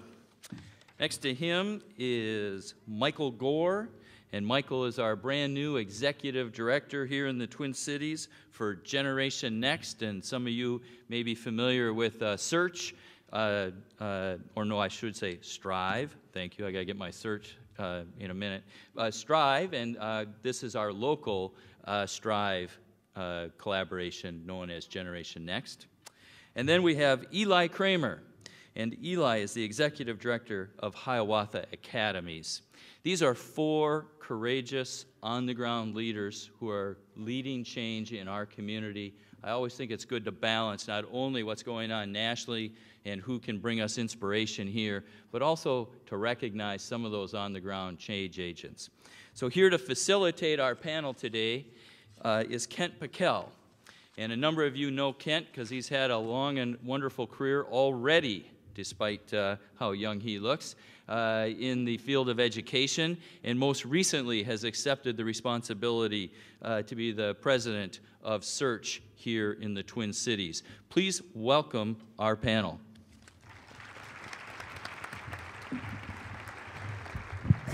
Thanks, Frank. It is, at age 45, I do need to decide what I want to be when I grow up. And there are so many people from different parts of my life here today that I've never seen in the same place together. I don't know if this is like my wedding or my funeral, but it definitely means a lot of us are in the same conversation. When the folks at United Way asked me to do this, I said, first of all, I would love to because I've always wanted to play Oprah. And so my goal here this morning is to make Michael cry, if I can. And none of you are getting a car, unfortunately. But I do hope that this will be a pretty free-flowing conversation. And what we thought we wanted to focus on is, it's a pretty wonky way of putting it, but the discipline of execution. I think Superintendent Carvalho just gave us a really compelling snapshot of that in Miami-Dade. Here in the Twin Cities and in Minnesota, we have been incredibly fortunate recently to have a major infusion of support from the federal government and other places. And yet pretty much all of us have probably learned the hard way that as hard as it is to launch the strategic plan or get the policy done or pass the referendum or get the grant, nothing improves for kids unless you actually execute on that strategy day in and day out through the very difficult heavy lifting of running schools and running programs. And so I'd like to make that theme of the discipline of execution, of getting it done, sort of the overarching theme that we're going to talk about here today. So what I want to do is I'll pose a question to give each of the folks on the panel a chance to open up with some brief comments along that theme, and then we'll take it into what I hope will be a pretty free-flowing conversation. So Rasul, if I can actually pick on you first. As somebody here from higher education, I think, first of all of us know, including those of you working at the early childhood level, that if everything we do doesn't matter unless what you're doing at the higher ed level culminates in a certificate or a degree for the student. So when we think about accountability and creating a culture where you're focused on results, where the way we do things here is about the students more than the adults, in higher ed, you haven't had the experience a lot of us in K-12 have had with sort of accountability imposed from the outside. In the biggest way, No Child Left Behind. So how do you, as a campus leader, go about creating a culture in which you have got the people who are working with students and the students themselves holding themselves accountable for meeting their needs? Good morning, everyone. Did I draw the shortest straw? No, they're all going to get short straws. I think there is this myth out there that higher education does not face accountability that much. I can tell you that for every dollar we receive, there is roughly more accountability attached to it than K-12 is. I give you a very simple example as gainful employment. When our students receive Pell, which roughly at St. Paul College, about 65% of our students receive Pell, equally 65% is first-generation students. We have to make sure that those students, when they graduate, they do have a job, and that job and career is relevant to what they study. And there are metrics that measures that. And if we falter with that, we get some visits, and we have to be able to figure out what we can do to remedy that. Other examples are that within our own system, MNSCU system, there are strategic performance metrics for presidents and institutions that deals with completion rates, graduation rates, retention rate, progression rates, and then aggregate level data broken down into the type of students who we receive, whether they're Caucasians, African Americans, Hispanics, Latino, Latina, Asian Americans. So there's all these metrics in terms of their completion, retention, progression, degree seeking, timely graduation. In many ways, within our own even institution, every program and area of study is assessed based on similar metrics I just mentioned. And if they're not meeting the mark, they're given a period of time to make the corrective actions, basically through action plans and the dean's work plan, as well as the president's work plan. And then we have to make some tough decisions, whether we move forward with the program and or expand the program, or we make some tough decisions in terms of closing the program and or looking at the different venues in order to be able to address our stakeholders. In all of our technical education programs, they're governed by advisory committees. These are employers of our programs. Those metrics are all measured based on retention, again, gainful employment, professional development for faculty members, and a host of different things that actually we use to measure the direct and indirect costs of the program. If the programs are not making the mark, we make some tough decisions. So there is accountability within. And the ultimate thing is we deliver somebody from K through 12 into a workforce setting and or transfer institution. So either our students compete with native students if they're going to a four-year college, and or they're transitioning to a workplace, do they have the sufficient skill to be successful? So you look at it, accountability from a different lens at higher education.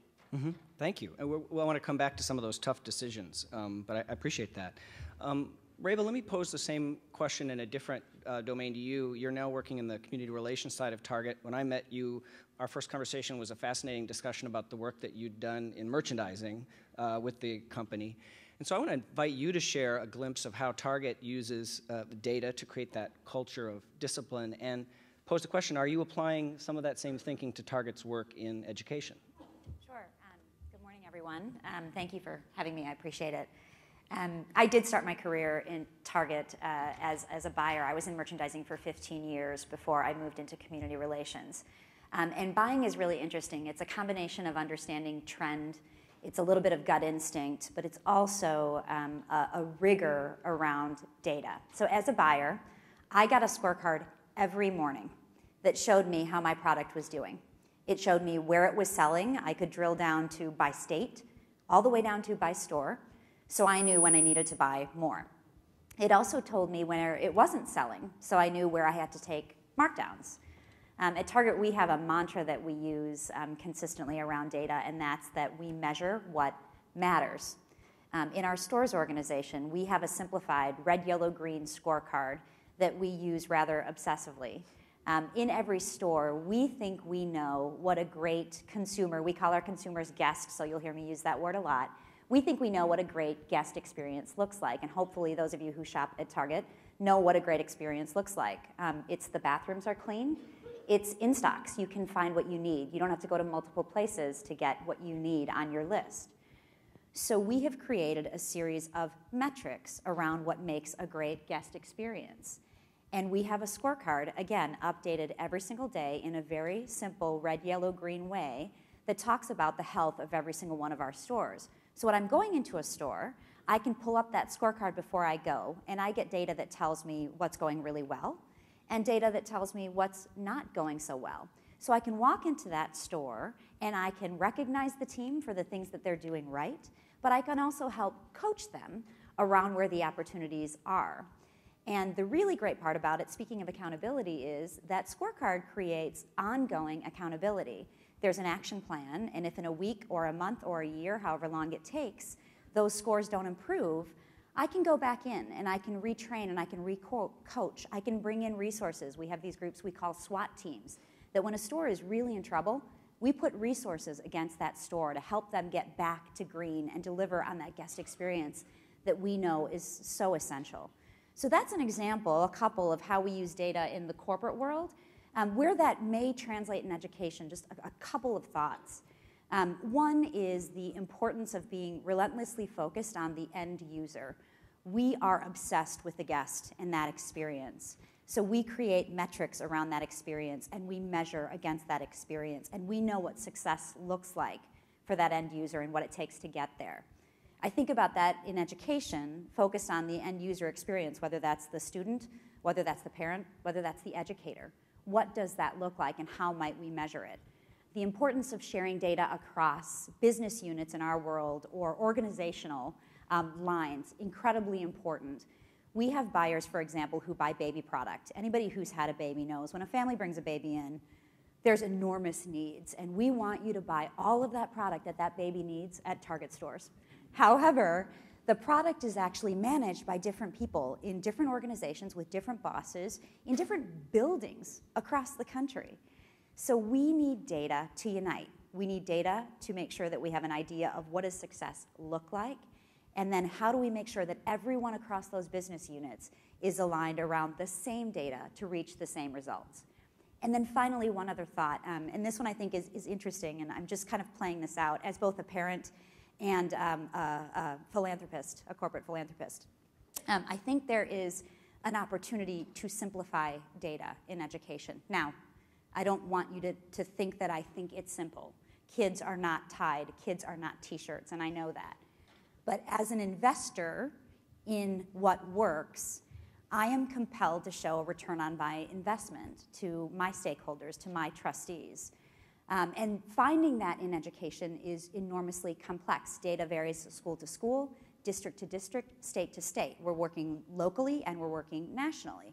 And by the way, Target has made a $1 billion commitment to education by the end of 2015, and you better believe that our CEO and our trustees want us to be able to articulate, what did you get for that $1 billion investment? By the way, we could have put that into our stores, we could have put that into our technology.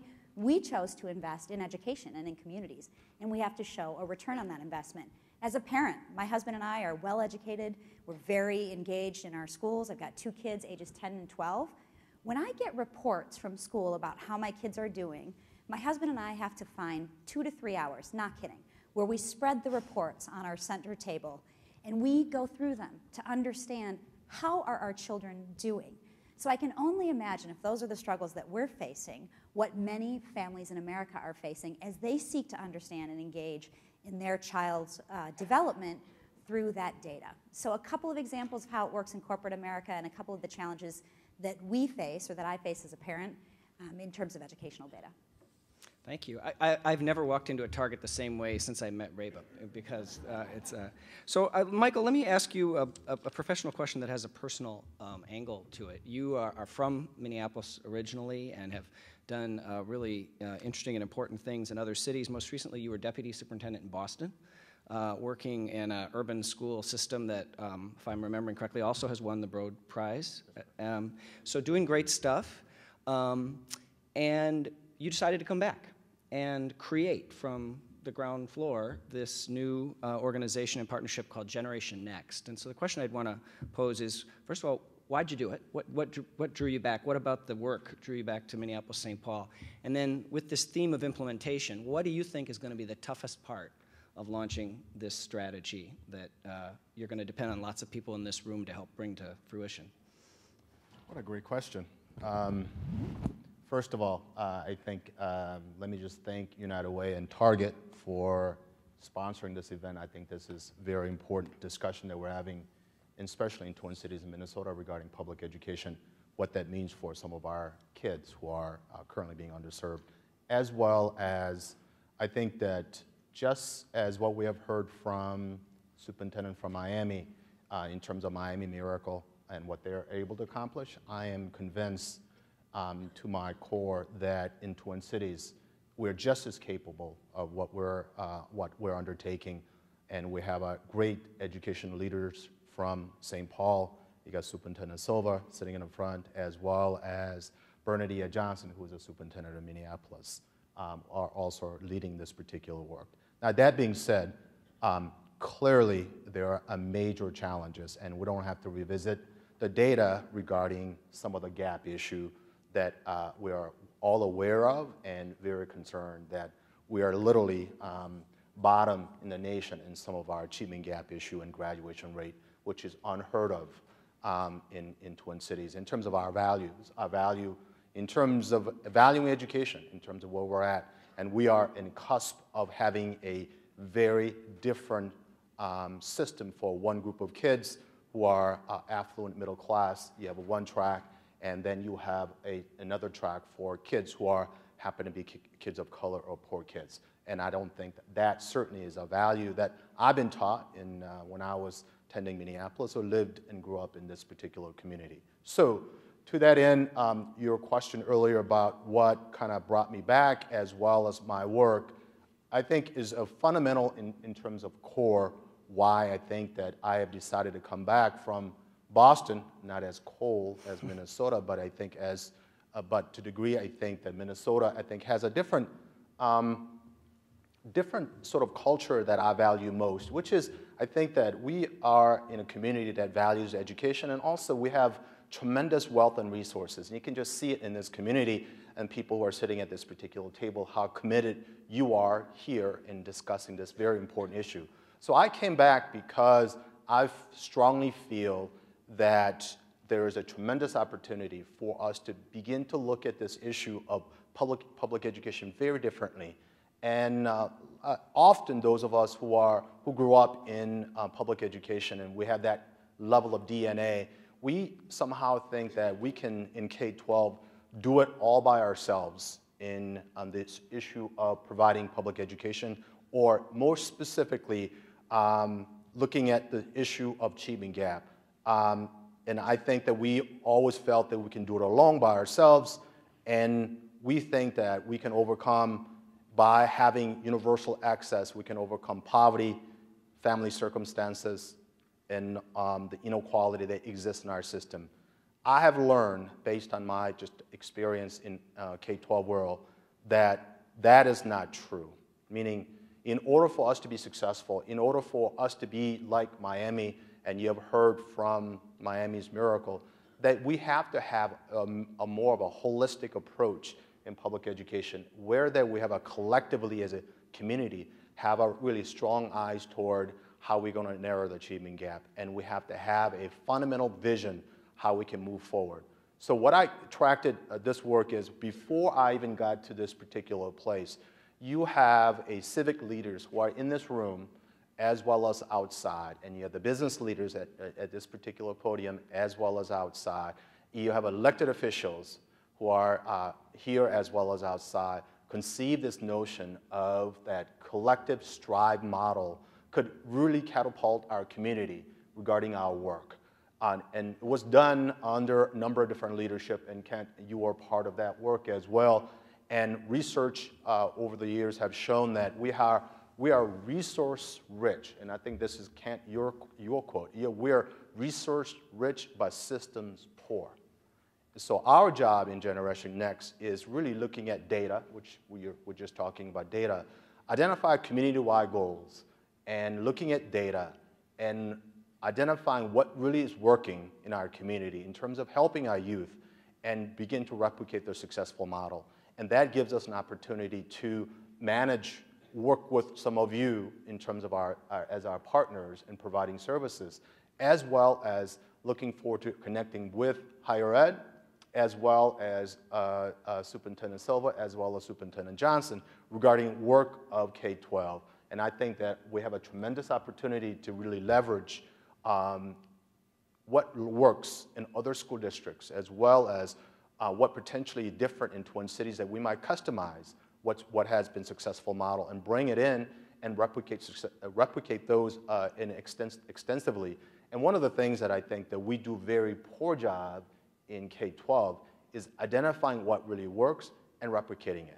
Because as was said earlier with Miami and Boston and others, those of us who have won the Broad Award, we know secret ingredients. We know what works.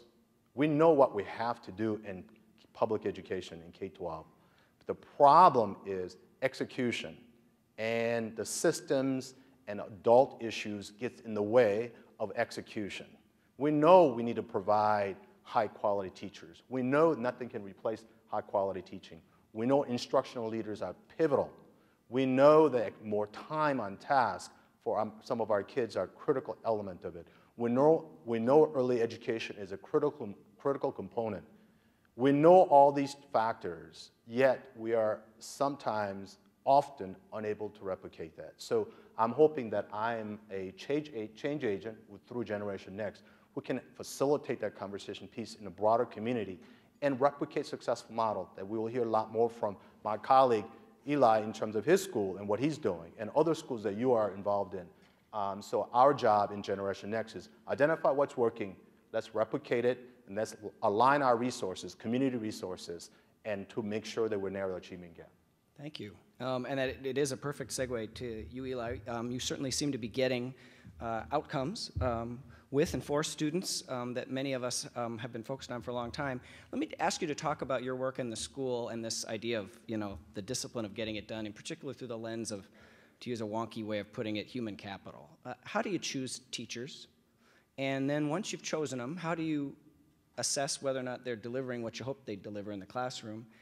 And how do you continually improve their capacity to do that? If you could give us a glimpse of that, that'd be great. I'd be happy to. One person's segue is another person's. You took my entire speech, so I have nothing to say. I also just want to thank the United Way for inviting me here. It's an honor to be part of such a distinguished panel and a distinguished group of guests. Very brief, slightly higher level of how we do things, and then I'll take a deeper dive on what I think of as the single most important thing that we do, which is think about great teaching, great leaders, how we find them, how we develop them, how we think about their performance. A lot of people, come to visit Hiawatha Academies, and by the way, we have an open door. Come visit anytime. They ask, how do you do it? And there is no single silver bullet type of solution. We talk about there's no 100% solution. There's a lot of little 1% solutions, or 100 kind of 1% solutions.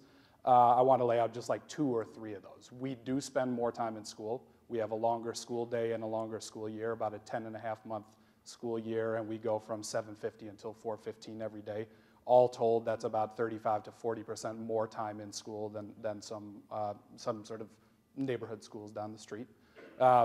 We start with a very high, a set of high expectations for everyone in our family, in our organization. High expectations for students, high expectations for staff on our team, high expectations for parents who send their children to our school. And we do a lot to try to maintain and improve upon that culture of high expectations in everything we do. Another important part of our formula, something that's been mentioned a fair amount already, is we do care quite a bit about data. Data in school means finding out what students have learned on a very regular basis, both at the unit level, sort of every 6 to 8 weeks, taking comprehensive assessments of what they've learned and trying to figure out, so what do we do now? It also means on the daily level, gathering information about did they get the last lesson we taught? If they didn't, what do we do now? So those are some of the parts of the sort of the formula of how we think about doing things at Hiawatha. But really, the most important thing is how we think about people. It's been mentioned in a couple different situations, and Superintendent Carvalho, thank you for being here and feeding us some optimism and some perspective on this. I'm currently running a school system that has 500 students, not 500,000, has 50 teachers, not 50,000, and has 2 principals going on 3, not probably 200 or 2,000 or whatever you have. But it is incredibly inspiring to hear that this is possible at a much grander scale. When I think about how we do this with 2 schools and with 50 teachers, it starts at the front door in thinking about how we bring in talent onto our team. It continues through the process of thinking about how do we develop, cultivate, and partner with transformational teacher talent. And then, of course, how do we coach, manage, and assess performance so that we are truly keeping a great teacher in every single classroom, including, quite frankly, the difficult conversations that sometimes do come up when things aren't working out quite the way everyone had hoped, which of course happens. We have a competency model for how we think about hiring teachers. We're not thinking about, first and foremost, about years of experience or kind of what the resume looks like. We're looking for 4, you might say, traits or competencies that start with a mindset that closing the achievement gap, closing the opportunity gap is possible. Not everyone believes that. We ask questions of our teacher to see whether they are relentless in their belief that every single child that's going to be sitting in front of them come August can do this if provided the right opportunities. So that's the first thing. Is this a solvable problem? The second thing we look for is, are you willing to act on that belief that this is a solvable problem and do whatever it takes to solve it? This kind of relentlessness, this zeal, this kind of tenacity to get the job done in the face of challenges, because teaching is incredibly hard.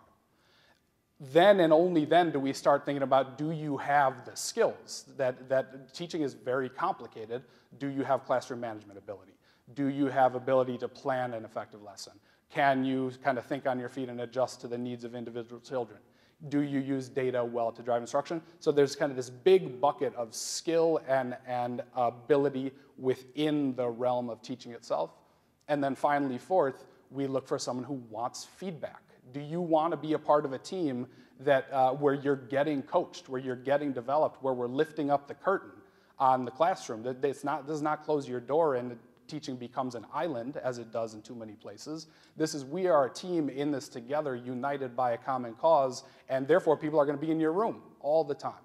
which leads me to a little bit about how we think about developing and managing along the way. The most important thing I want to share on this is the role of the principal. Principals that lead our schools are instructional leaders, first and foremost. We hire operations leaders to block and tackle for the principals so that they don't have to worry about all the crazy stuff that principals have to worry about in the universe, busing and contracts and vendors and lunches, and the amount of stuff a principal has to deal with is insane. So we say, operations people, you deal with all that stuff. Principals, your job is to drive student outcomes. And how do they do that? First and foremost, it's through observing and providing regular feedback to teachers. I ask my principals to be in every single classroom of the teachers that they are responsible for and are accountable to them, be in every single classroom every single week. Provide feedback based on your observation every single week in a one-on-one conversation. And then, of course, out of those conversations come a lot of information, anecdotal, hard data around metrics for whether we're doing well or not.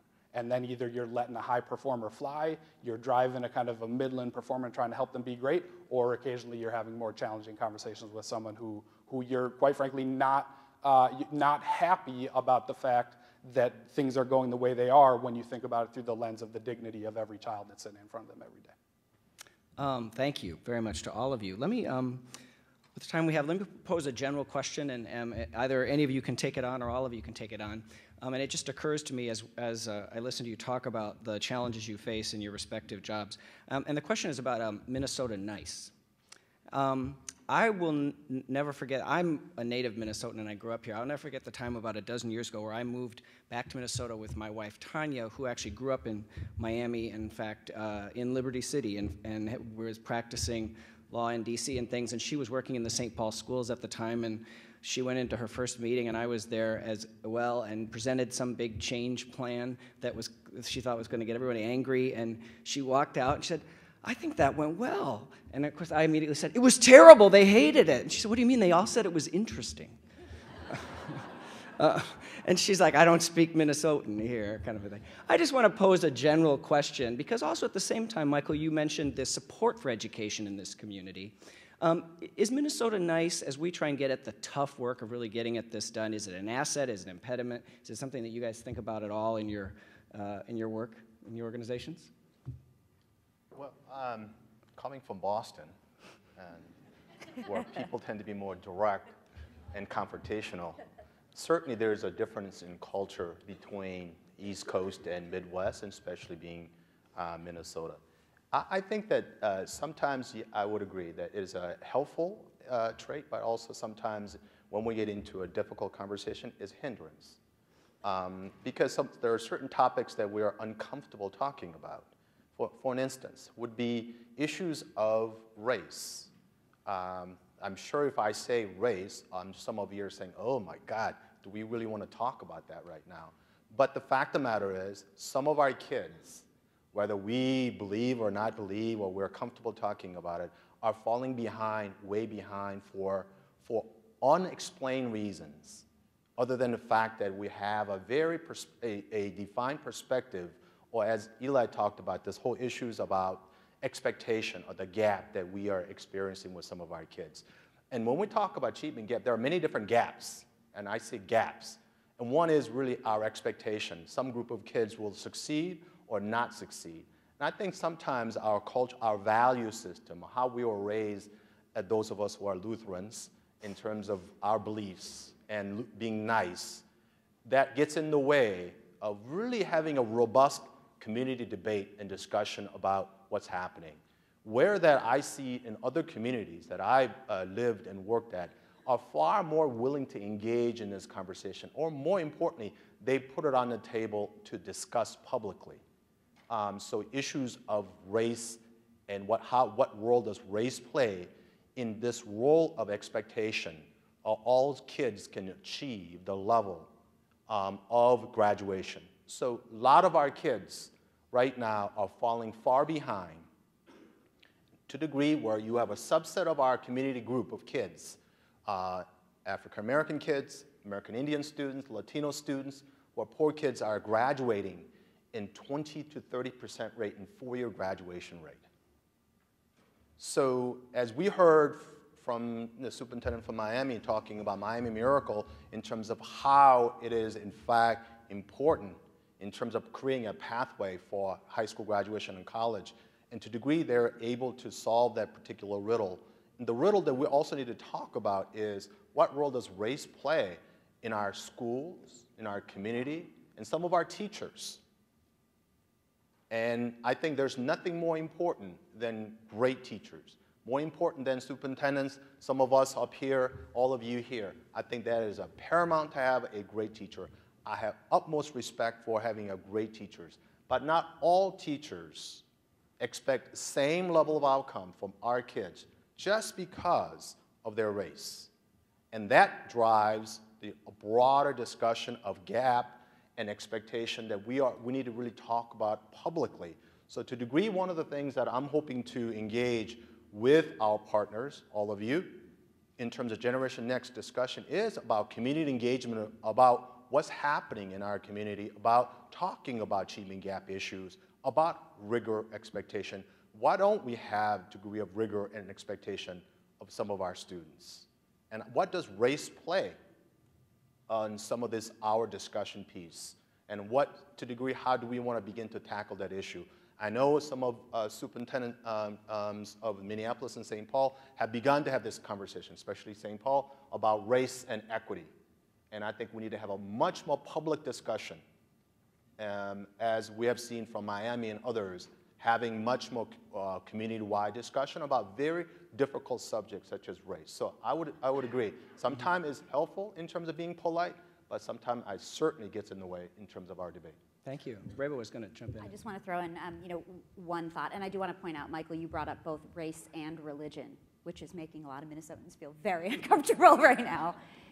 Just one thought. The Harvard Business Review did a really fascinating little tip that we kind of embraced in community relations at Target, and it was a tip about, it was called Abolish Great Meetings. And it was this really simple idea that when everybody walks out of a meeting, like Kent, you and your wife walked out of, where everyone's feeling great, usually big, important, scary things that drive real change aren't happening. So we have a rule, we actually call them, it starts with an S and ends with a TTY, meetings, and we actually recognize people on our team for having those not pleasant meetings. Because when you're having a meeting where you're talking about things that matter, Generation Next is a great example. I was at the table the very first conversation we had around Generation Next and every subsequent one. There are moments in that meeting where we're very Minnesota nice, and then there are moments when someone will say something that breaks through the Minnesota nice and has a bunch of the people at the table nodding and saying, I'm so glad that we're talking about this. I'm glad we're talking about race. I'm glad that we're talking about a sense of urgency around our children and really addressing these tough issues.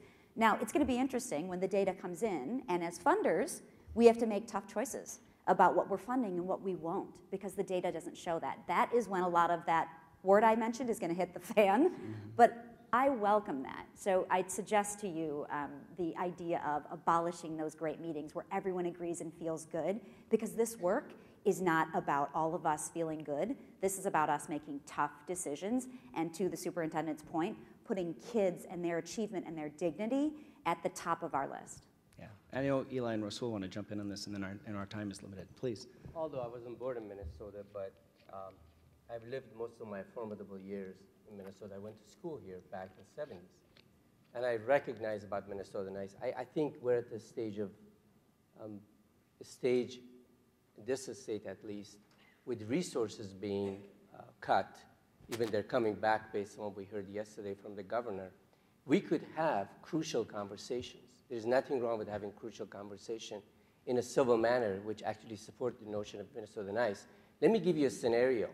Between now and 2020 or so, the fastest growing population base is going to happen in Twin Cities.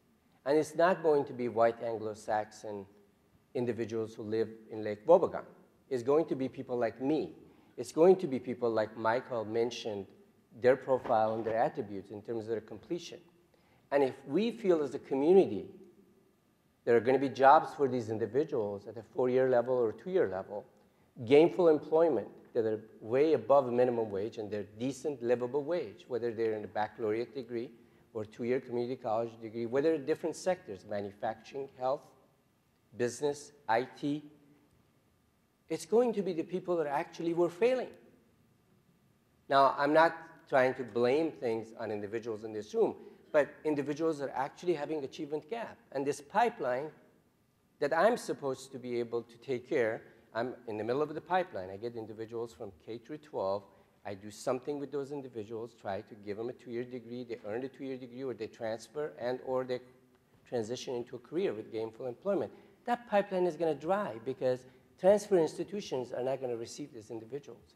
They're not going to have enough individuals of color and or different race and ethnicity who actually are failing by the wayside due to the achievement gap because of academic preparedness, financial difficulties, and a host of other variables that we need to really address. So that's a bigger picture. We could be Minnesota nice.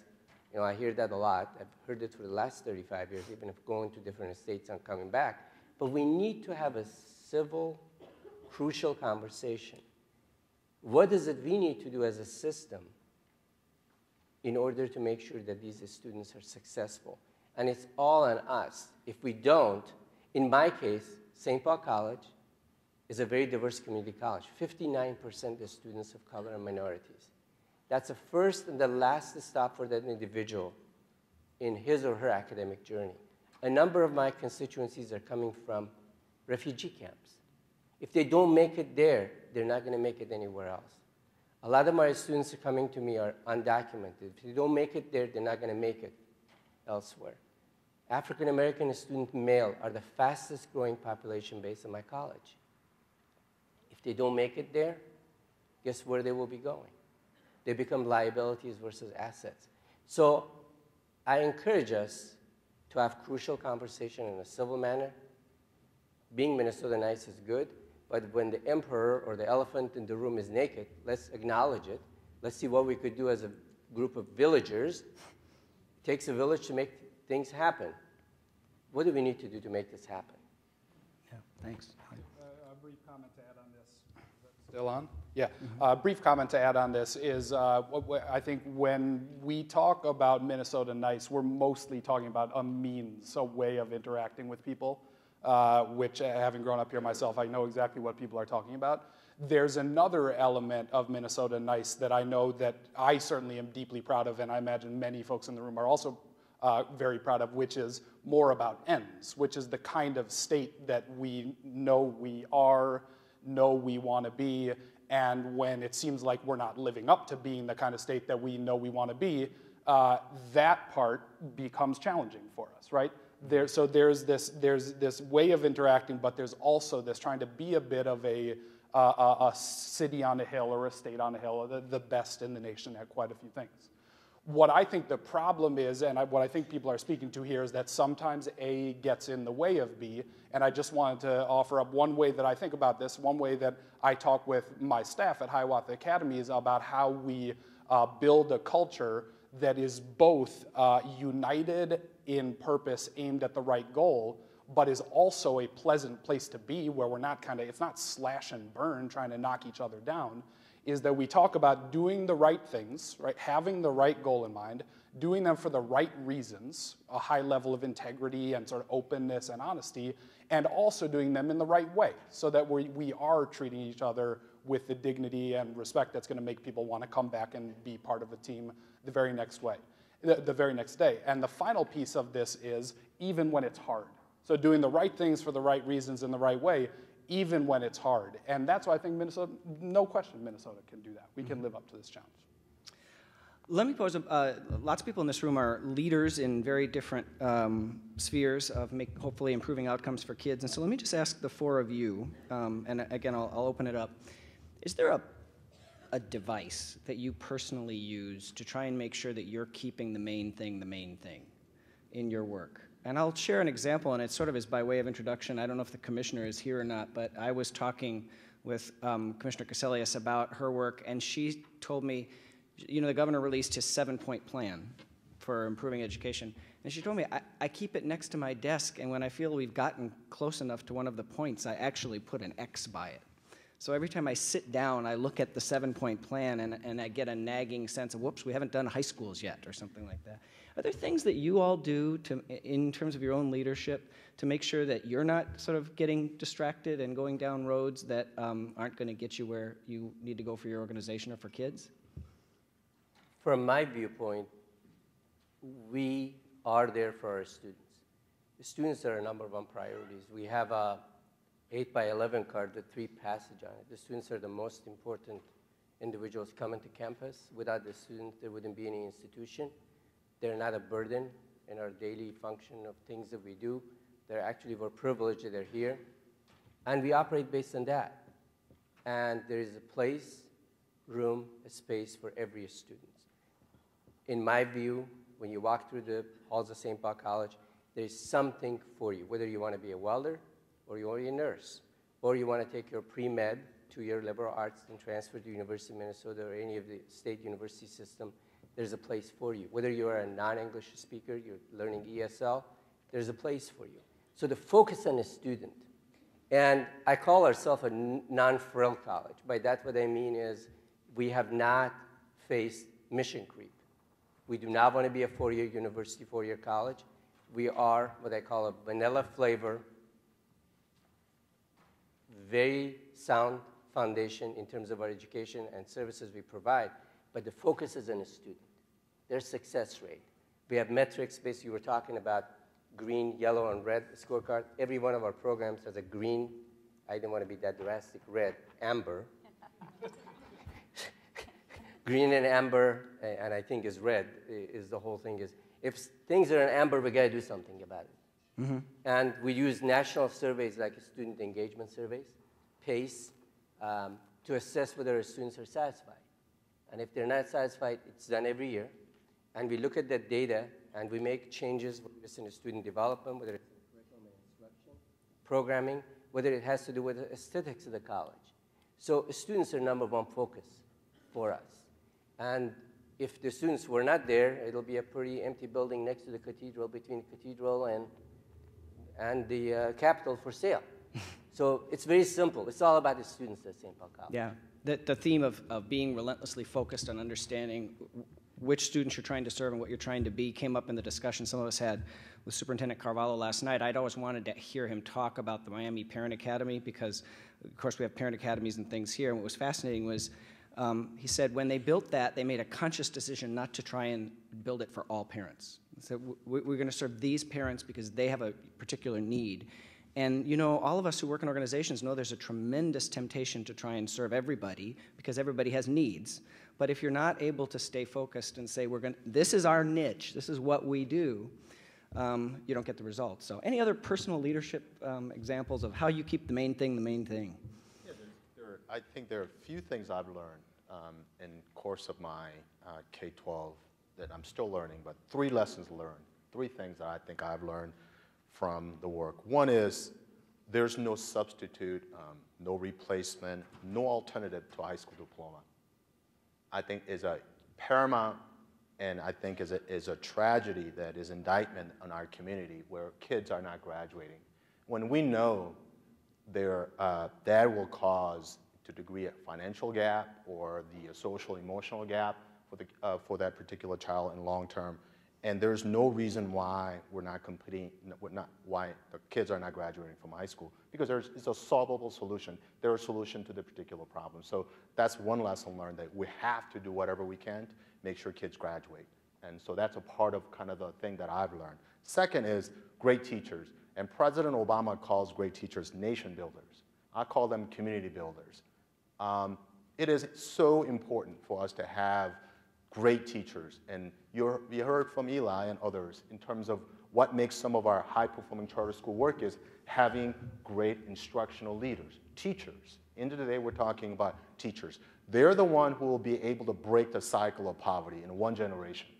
And without great teachers, there's no way we'll accomplish what we're talking about. So I've learned many ways that is a fundamental ingredient for any reform. You can talk about school districts rolling out new curriculums, new design, or new textbooks, or all that.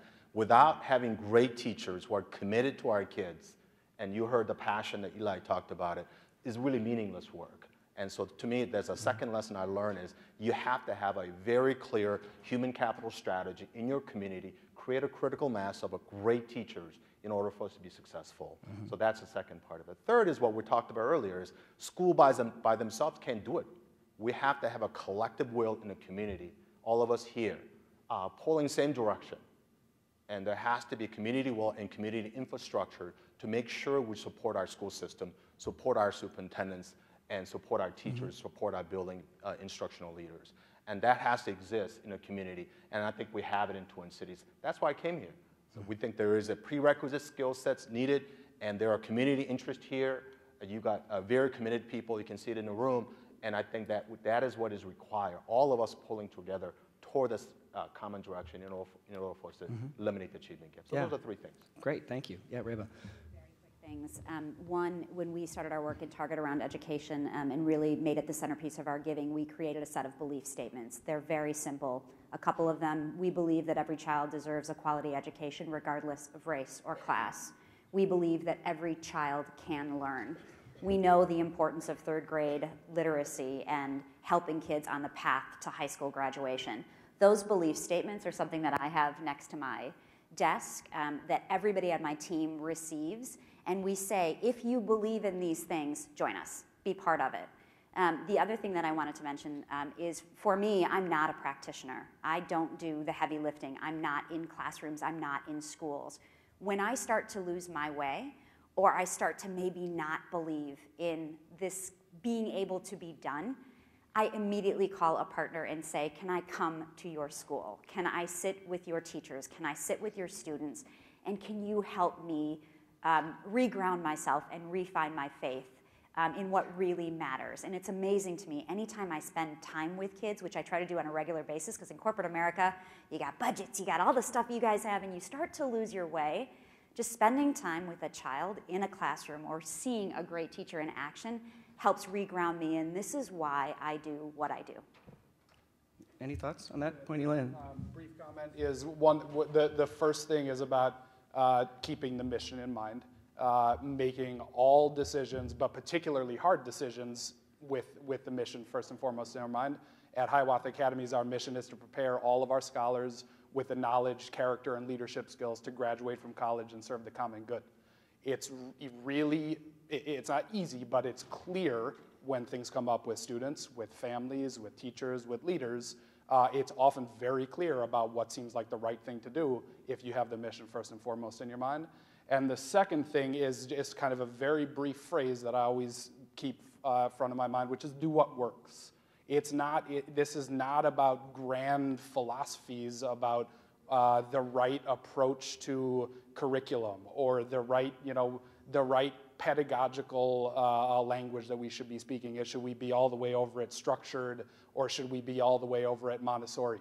We do what works, and this comes back to a point that Reba made, which is you know what works when you measure whether it is working. And so do what works, but go into it with a sort of humility that you don't know what works until you've paid enough attention to gathering data on it. Let me end by, because I know Frank's given us the signal here on time, just inviting any or all of you to actually draw a line in the sand here, at least rhetorically, and give us your prediction of how long it would take the Twin Cities metropolitan area to produce dramatic improvements in educational outcomes for kids at scale.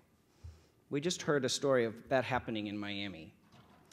Over a relatively short period of time, now a lot of work had been happening, but in a relatively short period of time, that level of improvement taking place. Now, we have not one urban school district, we have two, and we have many others. There's a lot of different things.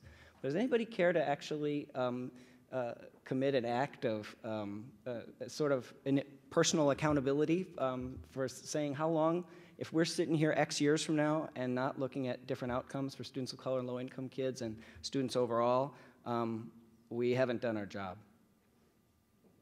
One of the things, we're working a Minsky system based on the goals for the presidents. By 2018, the participation gap for students of color will be cut by half.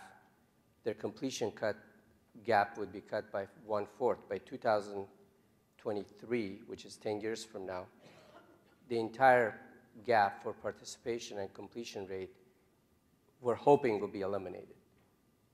So if we receive as students, we'll do everything we can to bring them up to the college readiness. We hope we don't have to do that because that takes a lot of resources. But the goal is within 10 years from now, that is what we are pledging to, that both the completion gap and the participation gap would be diminished. But significant improvements at scale in 5, because it's 2013. Yep. So 5 years. Yep. Major improvements. Anybody? Otherwise, we won't be here. Mm-hmm. Well, let me answer your question by quoting a business executive. His name is Robert Simmons, and I just love his quotes, and I try to live by it as well. Right of any corporation to exist is not a perpetual. It has to be continuously earned. So for defining the outcome, as you just said, in terms of our organization or any other organization, that obviously we exist to reduce, eliminate achievement gap. That's the kind of paramount. And for us to exist as a corporation or a company, you can even insert schools for that matter. The right to for any schools to exist. So any entity, you got to earn it. So to a degree, yes, definitely that obviously our goal is to reduce the achievement gap, as well as have a better alignment in a community. And as you know, you have, as a part of the research, there are well over 500 different initiatives that we talked about all the time in Twin Cities. All of you are involved in narrowing the achievement gap, but not all 500 initiatives, unfortunately, are not working. So we need to begin to pare that down and really be focused, be data-driven. So to a degree, I'm hopeful with a degree of optimism with a strong leadership in both the school districts. From a year from today, we'll come back up here, we're going to be able to talk about all the work that we have accomplished and beginning to see evidence of us working toward reducing as well as eliminating achievement gap. I think it's a point I wanted to end on because it's easy to be kind of cynical about, you know, collective goals and measures and timelines, but as somebody once said, if you don't have a destination, any road will do. And it's pretty clear that for a lot of kids in the Twin Cities, any road won't do. And so to add a sense of urgency there, and also to echo the thanks that all of you expressed to United Way for giving us this time with you. Thanks.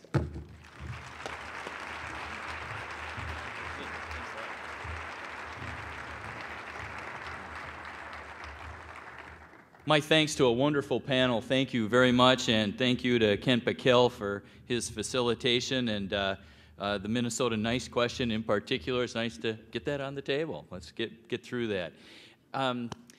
I had the great opportunity to visit with each one of those panel members in preparation for this discussion. And I would encourage you, if you're interested in any of their particular stories, to reach out to them. I think each and every one would be delighted to meet with you, visit with you, take you on a tour, showcase what it is they're doing and learning, and I think you would find it in particular very inspiring. So I would just encourage you to reach out, and I hope that's not overreaching the invitation there, but I think they would really enjoy it. By way of a little transition here, we have one last speaker before we take a nice break. Yesterday was a big day in the state of Minnesota. As you know, the governor released his budget, which really will launch and accelerate discussion in our state in the legislative process. And one of the things we care deeply about, of course, is what's the proposed investment in education and the furthering of the governor's 7-point plan. And we didn't want to miss the opportunity with an audience like this to bring and to invite our Commissioner of Education to speak directly to you, to share her views on the governor's budget, and to share some of those highlights. And so I think we'll hear from her for about 10 or 15 minutes. What were those key announcements yesterday? Sometimes they're a little hard to pluck out of the paper, so I think hearing from her firsthand will make it a lot easier for us to understand. Please welcome our Commissioner of Education, Dr. Brenda Casilius.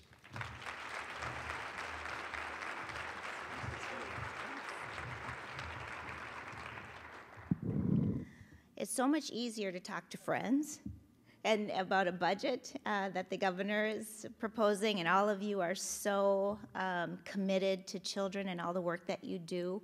I just thank you so, so much for all that you do. I feel like I'm singing to the choir today because you'd probably ask us to put a little bit more in there if we could, and I'm sure everybody would want to do just a little bit more for education if we could, but the governor's really trying to take a fair and balanced and responsible approach for all Minnesotans so that we can make sure that we invest children. So Kent started off by asking, how long? Will you make a personal commitment? And I wanted to just answer his question since I'm commissioner. And when I first started, I said, we have to get results for kids. We have to make changes. And we should see changes every year. And I heard Michael saying that, you know, we should start seeing a bending of the curve, and I'm happy to announce that in the first year of this administration, we've seen reading scores go up, we've seen math scores go up, we've seen graduation rates go up. And so we think that that's an accomplishment. We think we're bending the curve, and yes, Kent, we have to stay true to the main thing. We have to keep a strategic focus and say no to some things so that we can say yes to the things that matter for achievement and move this state forward.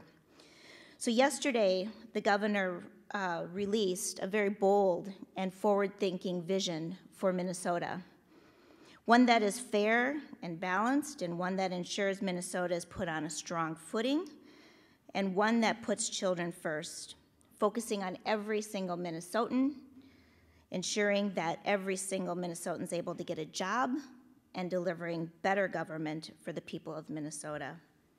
Yesterday, the governor predicted that there would be some who may say that these investments are just too huge.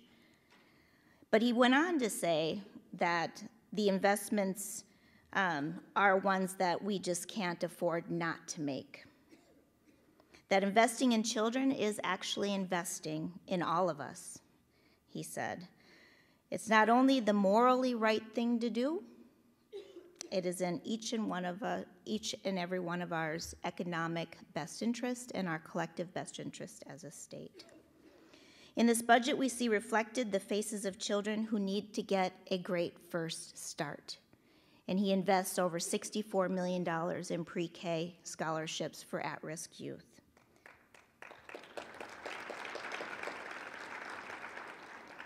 Reflected in this budget are the faces of children who are new to country and need more time to learn English, especially given our new ELA Common Core standards, which are quite rigorous and in all of the content areas, so that we are extending time and support to our English language learners.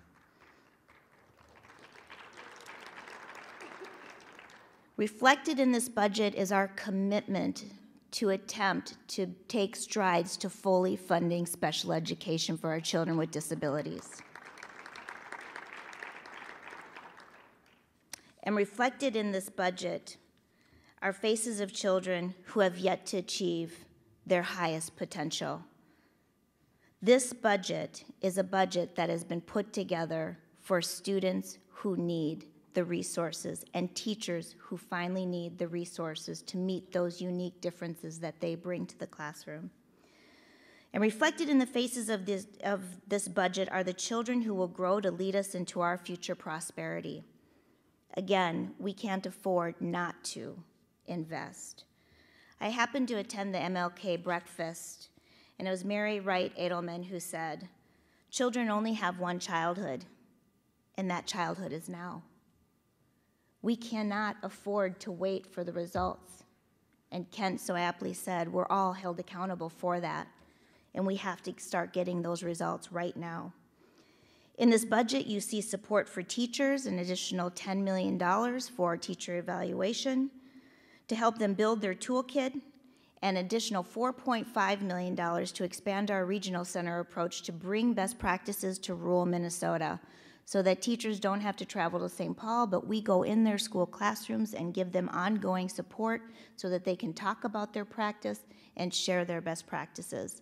Doctors who find life-saving devices to prevent heart attacks swarm around one another because it's their profession to save lives and to know those best practices. We have to have that same kind of capacity building within our profession as teachers. And we have to honor our teachers and give them the time to do that. And finally, in this budget, you'll see smarter investments based on results. and based on what students actually need. So we can ensure that students have what they need and teachers have what they need to be successful. And together we can achieve the goals of, first, every kid coming ready for kindergarten. Second, that we're able to sustain that in all-day kindergarten and ensure that kids are reading by 3rd grade, that every child is crossing that finish line at graduation so that they're ready and ready on time, and that every child is able to afford college in the future. See, this governor has seen this proposal as a P20 proposal, not just a K-12 proposal, but one that invests in early childhood, birth to 5, as well as looking at age 3 to grade 3, so that we're ensuring kids are reading, making sure that they graduate on time, and then making sure once we do graduate them that college is affordable. A $640 million investment in public education is being proposed by this governor.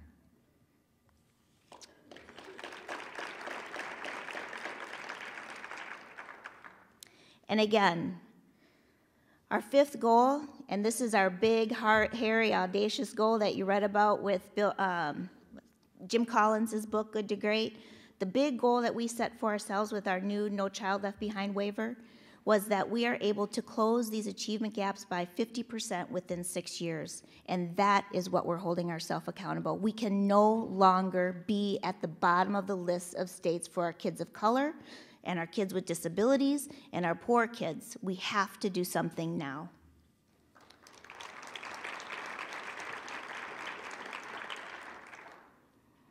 And just finally, to get back to the 7-point plan and staying steady and keeping the main thing the main thing. I do keep that little 7-point plan right by my desk. I also have it in my conference room, and we check that off, and we look at it, and we work it.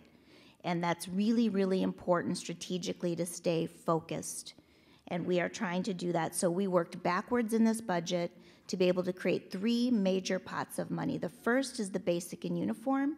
Make sure that we're funding turning on the lights and paying our teachers. The second you'll see as a pot of money that looks at student needs with our compensatory revenue, looking at providing additional flexibility for districts and using that money to do the achievement gap, as well as looking at special ed and ELL learners and those who are behind with our priority and focus schools. And then our third pot of money, which is this performance pot of money with our literacy aid and some slight restructuring of our integration aid to ensure that when schools get results, they're recognized and rewarded for it. So this governor said yesterday that this isn't the final word, this is just the first word of this budget. And so I'm looking forward to answering some questions or taking some comments here because already I'm hearing some great ideas. And so thank you for your attention today, and I hope that you will spend more time learning more about the governor's budget over the next several weeks and months.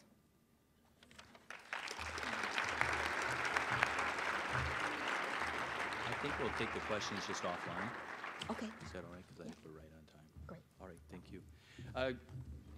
Thank you, Commissioner Casilius, and thank the governor for, in these tough times when we have a budget deficit and we're looking for a little leadership, thank the governor for stepping up and I think thoughtfully engaging the ideas that many of us have put forward, from early learning to all-day K to a number of structural reforms. We all know that there's an enormous number of needs, and I think for beginning the discussion, I think he's done a terrific job, and so please share our congratulations and support. I have a little commercial before we launch into break, and up on the screen I think you're going to get a little information, and the commercial goes like this. About a year ago, you will remember that our state was awarded 3 federal grants, all focused on making significant changes in learnings and pilot testing key learnings in our state. And the federal education grants that came our way included a Race to the Top grant on early education for about $45 million over the next 4 years. We were also a recipient of one of the first 5 Promise Neighborhood grants awarded to the Northside Achievement Zone in North Minneapolis for about $28 million. And then the University of Minnesota was awarded an I3 grant to support the ongoing amazing research that Dr. Arthur Reynolds has been conducting. And one of the pilot schools or districts that is participating is St. Paul, and I can see the superintendent waving and smiling just a bit at the opportunity to be part of that pilot. These 3 federal education grants are amazing opportunities for our community. I want you to know that United Way, in partnership with our good friends at the McKnight Foundation, have been convening the leaders of these 3 grants quarterly since those grants have been awarded.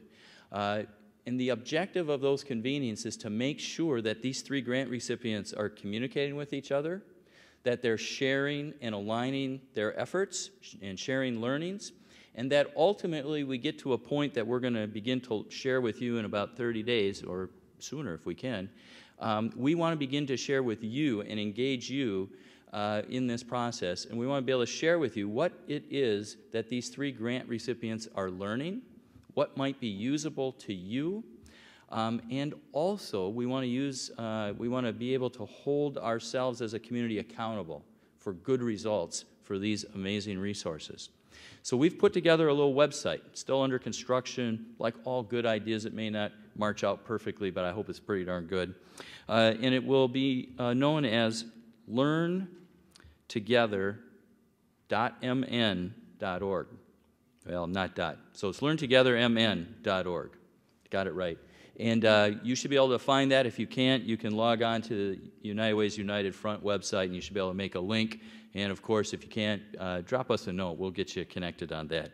But the objective is, again, to get you aware of these amazing grants, what work is going on the ground, and to begin to engage you in those learnings. So wanted you to be aware of that, and it's been a year. It seems like 5 years ago, but 1 year has gone by, and I think it's time for us to share those things with you.